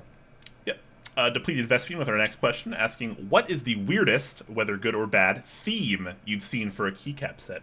Weirdest theme we've seen for a GMK keycap. Pooped in the pool. Yeah, that's pretty out there. There really isn't a worse theme than that, is there? I can't think of one if there is. Pooped in the pool. There was another pretty memey one too, but I don't think it was quite as bad as that one. There's been a lot of meme ICs, but that's the one that takes a piss. Yeah, pooped in the pool was pretty bad. And if you're unfamiliar with what poop in the pool was, that's not like a play on anything. That's not a euphemism or anything. It was literally themed from poop and pee in a pool. Yeah, and that's where they derived the colors from, and that was the actual inspiration. So that one was pretty out there. I gotta agree with Jay on that one. That's gotta be the weirdest one I've ever seen, at least. Yeah, we're not saying whether it's good or bad. Someone might have said poops is good though. We're not saying whether it's good or bad. We're just saying that is the weirdest one. Yeah. Yes. Yeah. Yep. I'm not going to say the set is good, or I'm not going to say the set is bad, but it is certainly one of the weirdest sets I've ever seen. Chuletas asking, which of the satisfactions is getting a second round, and where can I find more info on this? Been hearing from different people, which gets me psyched, but can't find anything on it. So is the satisfaction having another round? I haven't heard of this yet. I think I saw Upas tease this on Instagram the other day. So I'm pretty sure that the Satisfaction 75 is going to come back and get a rerun at some point with some slight changes. I don't know any more details than that. I just remember seeing the story on the Instagram feed from Upas of Cannon Keys a couple of days ago. Sure. Yeah, but I believe it is coming back. But that's all we know right now. The best place to probably get information on that would probably be the Cannon Keys Discord, assuming there is one. So if there is a Cannon Keys Discord, join that. You'll probably get updates there before anywhere else, I'd imagine. Yeah, there is a Cannon Keys Discord. You can absolutely go join that. Very nice. Yeah, I wouldn't see any reason not to do a second round. I mean, it's a pretty awesome board, and it saw a fair amount of success when it ran the first time. So it's seen some crazy aftermarket prices as well. I've had some huge offers for my board as well, which is really bizarre. But people want it. Well, fair play to Upas. Yeah, he's knocked it out of the park. Yeah, awesome. So yeah, I mean, if people are paying 1,000 plus on the aftermarket for these, I think a round 2 is certainly in order if he wants to capitalize on this this trend right now. Yeah. I was offered 1.3 K US dollars for my prototype version. Yep, that's something. There you go. All right, Langlandia with our next question. What is the best Nicolas Cage movie and why? I'm obviously going to say it's a multi-way tie between The Rock, Con Air, Raising Arizona, Season of the Witch, Wicker Man, The Sorcerer's Apprentice, National Treasure, National Treasure 2, Book of Secrets, Mom and Dad, and literally every other movie he's done. What was the... no, he did the one where there were con men. That was really good. Matchstick Men? Matchstick Men, yeah, that was really good. I think that was it. I think that's probably his best movie. The one where he was hunting down the snuff film as well, was it called 8mm? That is, if I remember rightly, I think that was Nick Cage. I've never seen that. I was always partial to Face Off. That also had John Travolta in it. That was a pretty terrible movie as well.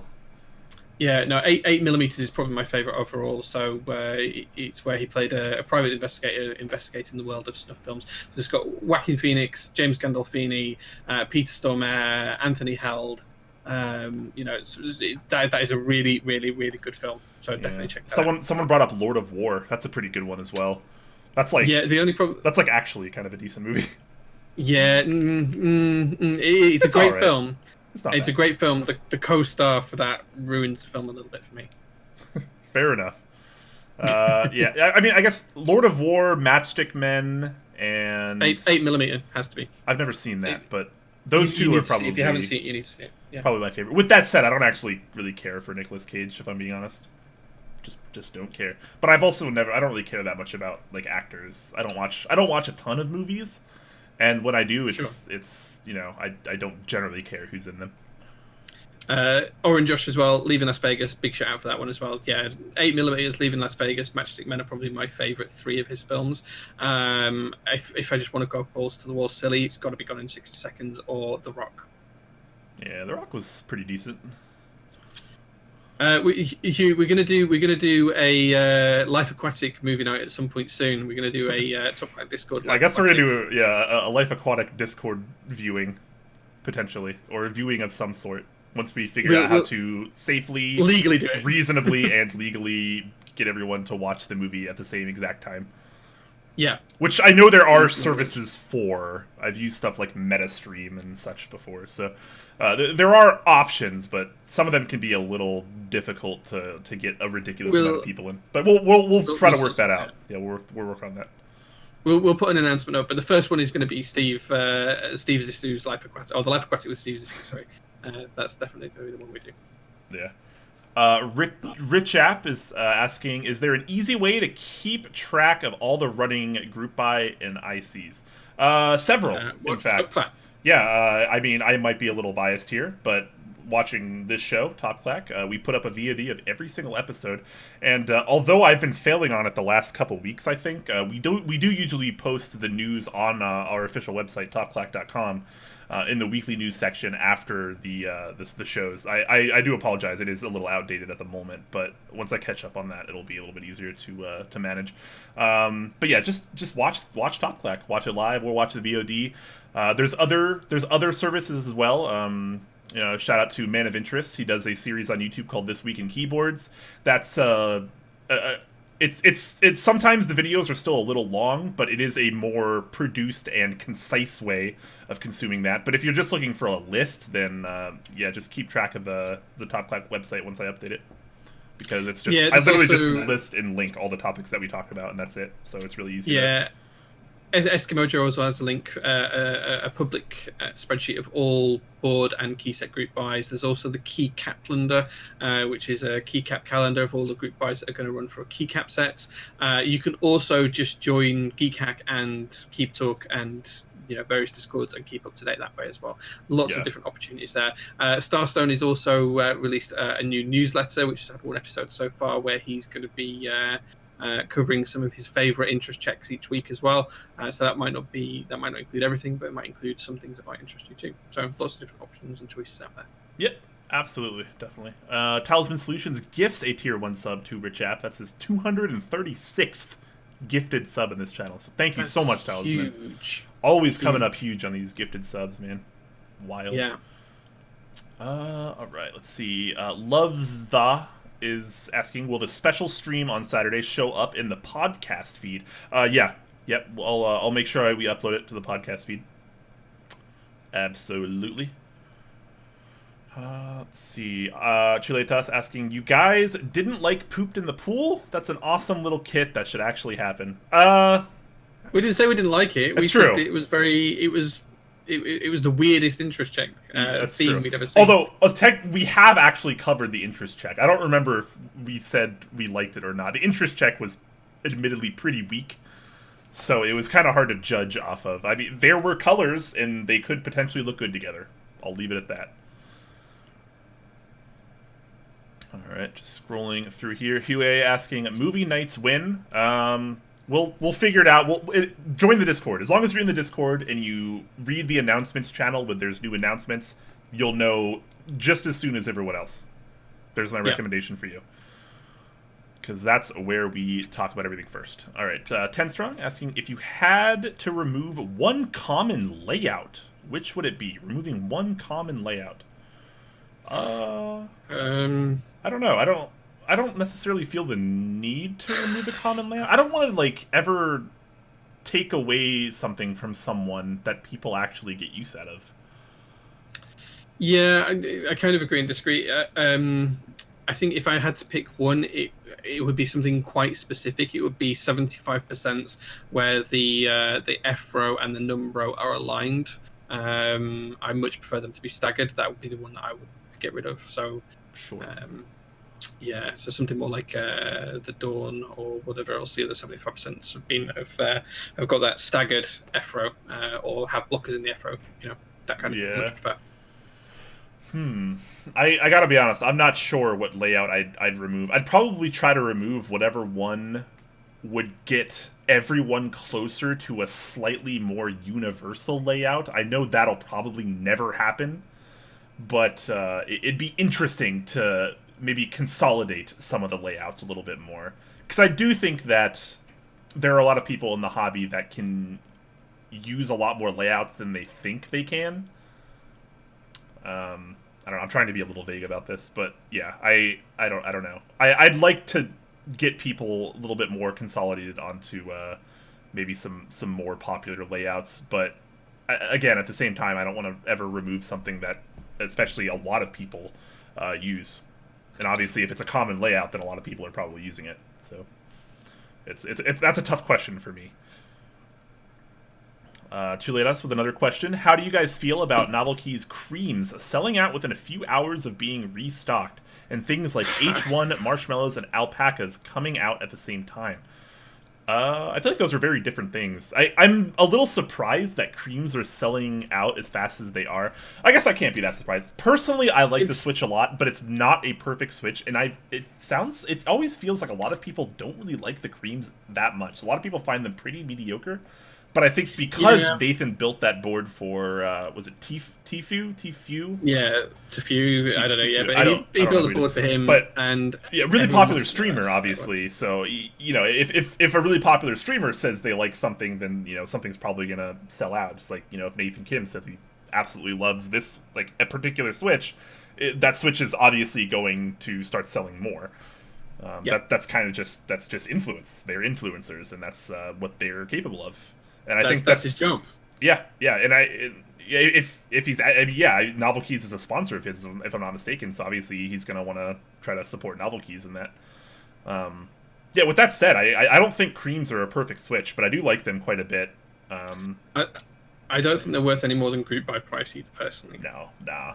Yeah, it's a 55-60 cent Switch at most. Yeah. Yeah. In terms of the second part of that question, the other ones, the Marshmallows, H1s, and all of those kind of JWK Durox style switches run at the same time, I think that's fine. They all have different colors and different weights and slight differences between them, so I don't have a problem with any of that, to be honest. The more switches, the merrier. They're all great switches, and if you want to have a particular spring weighting or a particular color, then great. It's great for customizability. So yeah, I don't have a problem with those at all. It's not any different than what we've seen come out of like Gateron or Greetech for that matter. Like you get other versions of switches that they make, and then sometimes people do the boutique stuff, and they recolor and remold some things, and you get a slightly different switch. At the end of the day, people seem to be pretty happy about all these JWK switch options. A lot of people using them, a lot of people buying them, a lot of people enjoying them. So far, I haven't really seen a huge downside to it. All right, let's see. Sorry to scrolling a lot. Quite a few. Yeah, chat's gone too far for me. I can't see anything. Chat is very active today compared to usual. Hue asking, did either of you catch the announcements Keycult made earlier? If so, thoughts? Yes, so I didn't actually catch the stream, but I did see people talking about it. I am aware of... I should say, I think we are both aware of a lot of the things that they're going to do, and I think a lot of it's pretty cool. I think I'm not going to say too much on it now because I want to address it next week after Keycult puts up their official blog post with all the information. So they just had the stream earlier today, so I want to give them a little bit more time to get their information a little bit more concise in one page, so we can display it a little bit easier, and then we can talk about it.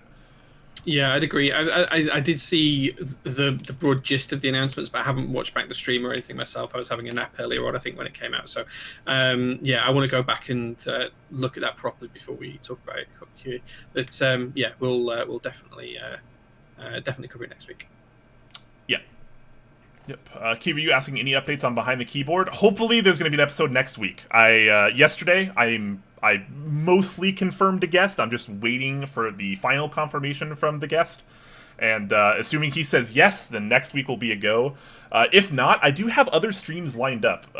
So I'm currently out of work because my work closed down due to COVID-19 temporarily. So for the next at least 2 weeks, if not more, I don't have work, so I'm just going to be at home, and that's going to open up a lot more time for Top Clack projects and streams and such. So expect to see a lot more streams coming out in the next couple weeks.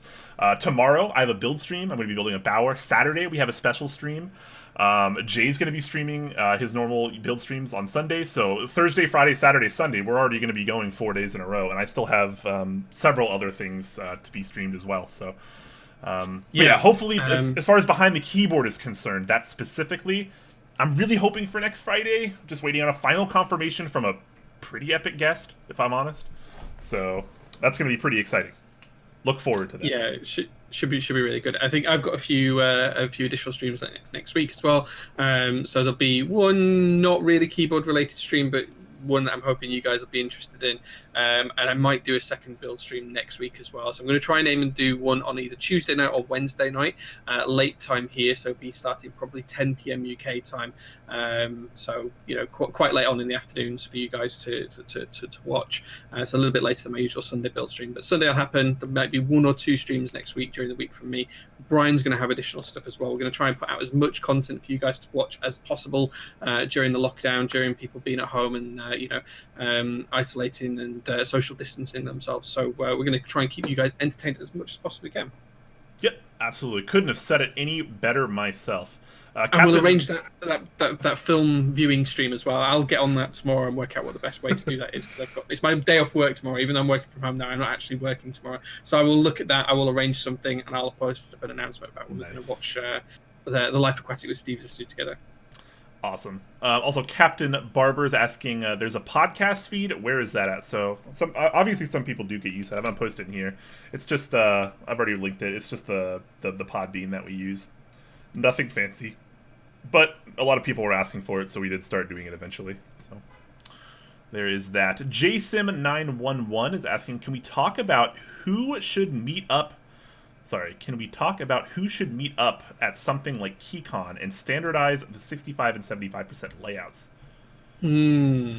To be honest, I don't think there's anything wrong with 65% these days. It's kind of got to a point where it's pretty much standardized anyway. There's a few variations on it, but it's mostly the same. It's either the exploded 65% style on the, say, CA66 or the JER one where you've got the arrows slightly separated, or you've got the standard 65%, which comes in either blocker or blockerless versions that we saw on, say, the decent 65 earlier on today. I think that's fine.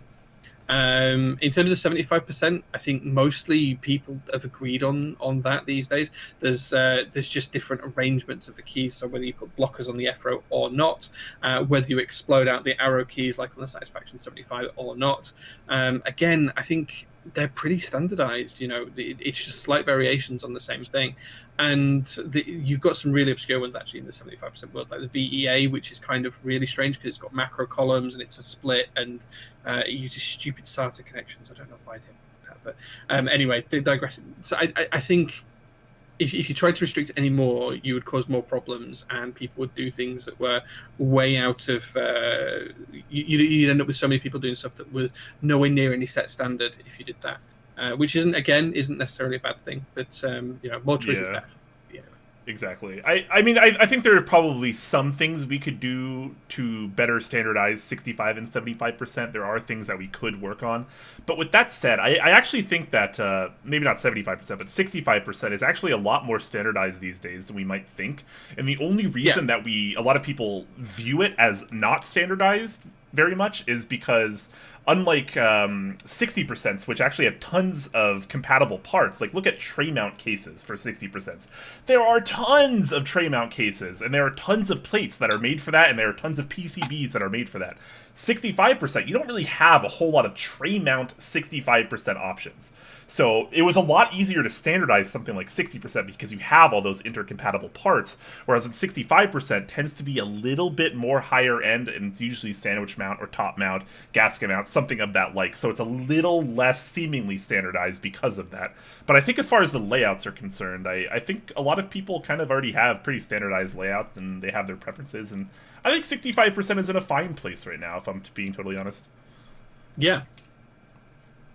75%, maybe definitely less standardized, but I don't know, maybe it's getting there. Maybe it doesn't need to be standardized. The percentage system is silly to begin with. Maybe we just need to scrap that and start entirely fresh on terminology on what we need to call specific layouts in this community. I think the community's too far gone for that refresh. I know. Yeah. Feels bad, man. Anyways, great question, though. That's actually a great question. 8 Oathwell is asking, what is your take on creams versus Gateron inks? Ooh. They're very, very different switches. Yes. Just to give you a bit of an overview, creams are POM on POM, inks are POM on nylon, I think. Probably a nylon PC blend or something. Yeah, something like that. As they usually are. Yeah, very different switches in terms of sound and feel. I don't think they're particularly comparative. Personally, if I had to pick one over the other, I would pick inks most of the time, but creams absolutely have their place. Take your pick. They're very, very different switches. I think Yeah, you and I actually differ on this a little bit. So you prefer the inks. I actually prefer the creams, though I think the inks are actually a better switch technically. I just think the creams have a little bit more character, and I like that. They're also a little bit cheaper, which I like as well. Gateron inks are a little bit more expensive of an option, but it is a little bit more premium. I think the housing is pretty nice. The stem's pretty nice. They got the tolerances quite nice. It's a little bit better. It feels a little bit more tighter than their standard issue lineup. Although it is obviously a lot more expensive. And I think the stock spring in the Gateron inks is quite a bit better than the stock spring in the creams. The stock spring in creams is kind of bad. I really do think it needs a spring swap if you are going to be opening up and looping them, which I highly suggest. So yeah, I prefer creams, but I think inks are technically a better switch. And the good thing is there's no right or wrong answer, guys. You can like whatever you like, and that's good for you, then that's good for you. That's the great thing about this. It's entirely up to what you like, not what other people tell you to like. So, completely subjective. But yeah. Oh man, Mr. Petrov says in before guest hospitalized with corona. So that really hurts because the last time I tried to have a behind the keyboard episode, I had 3 weeks in a row where something emergent happened with my guest, and we couldn't have the show. It was unbelievably like humiliating for me to just be like, and I know there are reasons for it, obviously, but oh man, getting that close to doing that episode 3 weeks in a row was so painful to have to cancel it after that. So hopefully, this series doesn't negatively affect guests, because it seems like it certainly is. I guess we'll see what happens on next Friday, because that's when the next episode's planned. So fingers crossed. Yep. Fingers crossed for me and my guest's health. I like how you call it the next episode. Oh, sorry, yeah. The first episode. The pilot episode. The first episode should have happened months ago. Oh my god. I don't want to... That's not even worth talking about right now. Cool. Okay. Anyway, sorry. Talisman, the next question. So basically, Quakeums, if this interview thing doesn't happen, we will finally be justified in thinking of you as a slacker. I mean, I don't know what... Already? You guys probably should already... It's no question on anyone's mind that I'm lazy. I openly admit that I am a lazy person. Most of the time. But I really was trying to get this guest. We literally, we talked all about it, and I was like, okay, you're coming on now, be there an hour before, we'll go over everything, here's the doc. I gave him the doc, I told him if he needs to change anything, let me know. I brought up the stream, I got everything ready, and then, I get a text saying he's, his uncle died, or I think that's what it was, or something like that. One of his family members died, he had to leave the state last minute, and I was like, all right. And then the week before that, same thing, and he had to go to urgent care, and I was like, all right, there's not more I can do about it. There's only so much I can do to finalize a guest, get an hour before the show, think everything's good, and then everything crumbles. There's no saving that last minute, because the behind the keyboard is actually a structured series. It's not supposed to be a completely free-form interview segment like Top Clack has been in the past. There is actual prep time for both me and the guest, so it's not quite as whimsical as it was before. So it's unfortunate that it didn't work out yet, but fingers crossed it's just yet, and this coming next Friday, rather, in 8 days, everything will be good. So it is what it is. That's all I can really say about it. Wilson 1155 asking, Iron 165 versus Satisfaction 75. Which ground are you on? I don't think there needs to be a ground, really. They're very different boards. Yeah. Different form factors, different almost everything else. Yeah, both is my answer, because I have a Satisfaction 75 and I've got an Iron 165 coming, so both. I mean, if I have to pick one or the other with nothing to consider, I would pick the Iron 165, because I think it looks nicer and the layout is more what I prefer. I don't generally like boards larger than 65%, so 75% are usually not on my radar. With that said, I think the Satisfaction 75 is a phenomenal board. I'm just not. Yeah. I'm just not the target audience for 75%. I'm not really the target audience for 65% either, to be honest. But 65% is closer to 60%, so that's my choice as well. Fair enough. Fair enough. All right, scrolling. All right, I think we are almost caught up. One more question here. Constantine asking, do you know when various vendors, primarily interested in EU ones, are going to restock the UHMWPE stems? So you'd have to speak to Zisp on that, because previously it was just the Keyboard Treehouse that sold them. There was no EU proxy for them at the time. I don't know if there's going to be an EU proxy going forwards or not. I'm not sure if he's spoken to any of the EU vendors. So yeah, I can reach out and ask him if you'd like. That's something we can do. Yeah, cool. Yeah, let's try that. I know he was working on the second version, the revision, because some of the tolerances were a little off on the first one. People still generally seem to like them overall, but some people definitely had tolerance issues, and he's looking to fix that. And I would hope that gets fully fixed before he puts out the next revision, because I think that's a better way to go about it than just putting them out with bad tolerances just because people want them. Yeah, I'll drop him a message, Constantine, and I'll let you know if I get a response. Captain Schwartz says behind the keyboard will turn out to be just like the Grand Tour Season 1 guest gags. As someone that just recently watched all of Top Gear and all of the Grand Tour, yes. So yes. he's not coming on then. Nobody's coming on, and apparently all the guests are gonna just die in some horrible accidents. Freak accidents, yeah. Man, I love that show though. I love that show.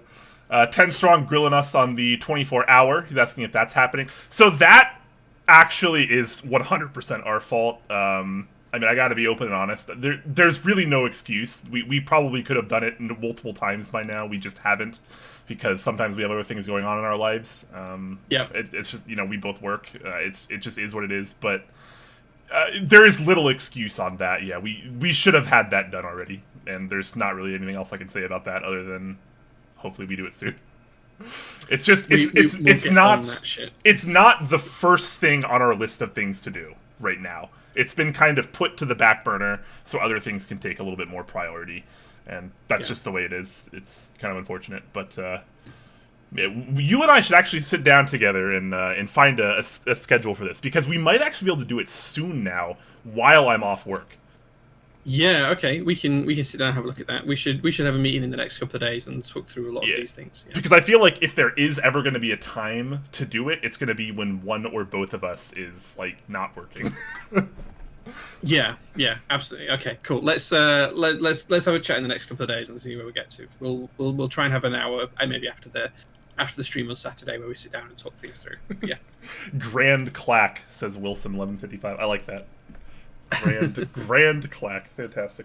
All right, so we're actually caught up on questions, and we've gone about the 3-hour mark as well. We're officially at 3 hours and 10 minutes, but of course that counts the pre-show and the starting soon screen as well. But yes, we are over our time, and we apologize for that. We have been really trying to trim down our episodes down to about 2 hours.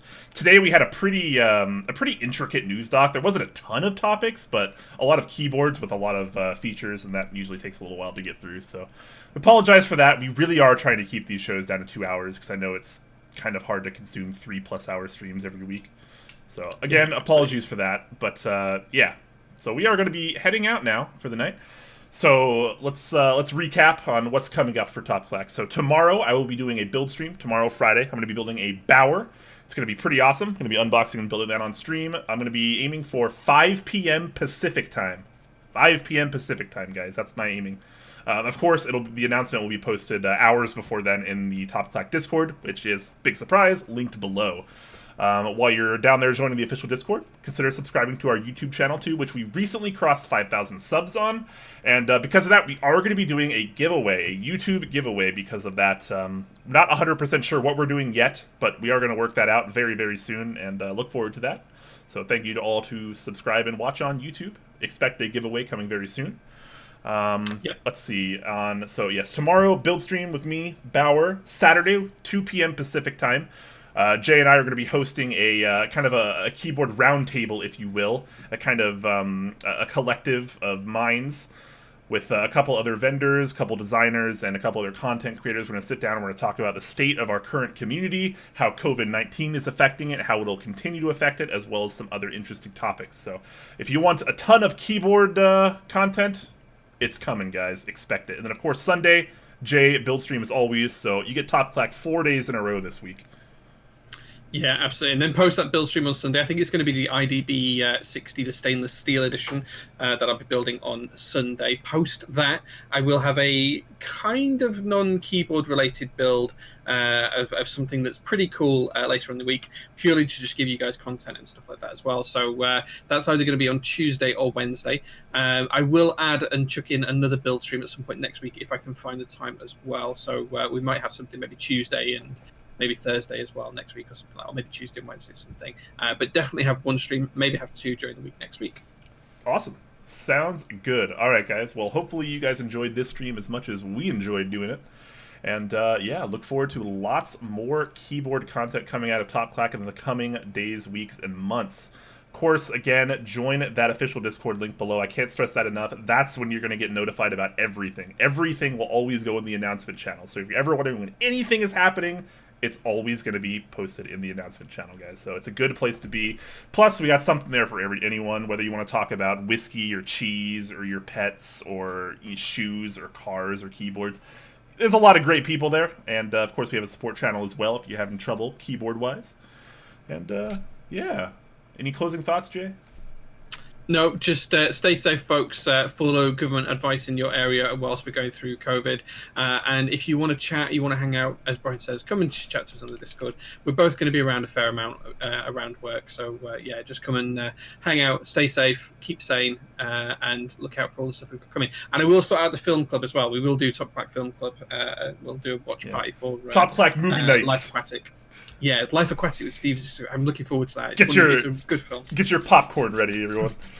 It's a good film, and yeah, we'll do popcorn. I'm looking forward to that it. Kind of stuff, yeah. Awesome. And the other thing we'll have to do as well is work out what comes after that, because I'd like to keep that going if we can do one like every week, one every two. Month, maybe. Yeah, something like that. Maybe one every week might be a little extreme, but I think maybe. I don't know. We'll see. We'll see. All right. You and I will work this out. Yeah, we'll work this out. Yeah. All right, guys. But yes, cool. Like Jay said, stay safe. Follow your government mandated things. A lot of us are kind of just quarantined right now. I'm kind of just chilling in my house, and I plan to be for several weeks apparently. So, that's the life that we're in right now. But we'll have lots of great keyboard content coming up, and yeah, join us in the Discord, and we'll hang out and have good times. And I hope all of you have a fantastic rest of your day, morning, or night, depending on where you are. Yeah. Take care, guys. Mwah.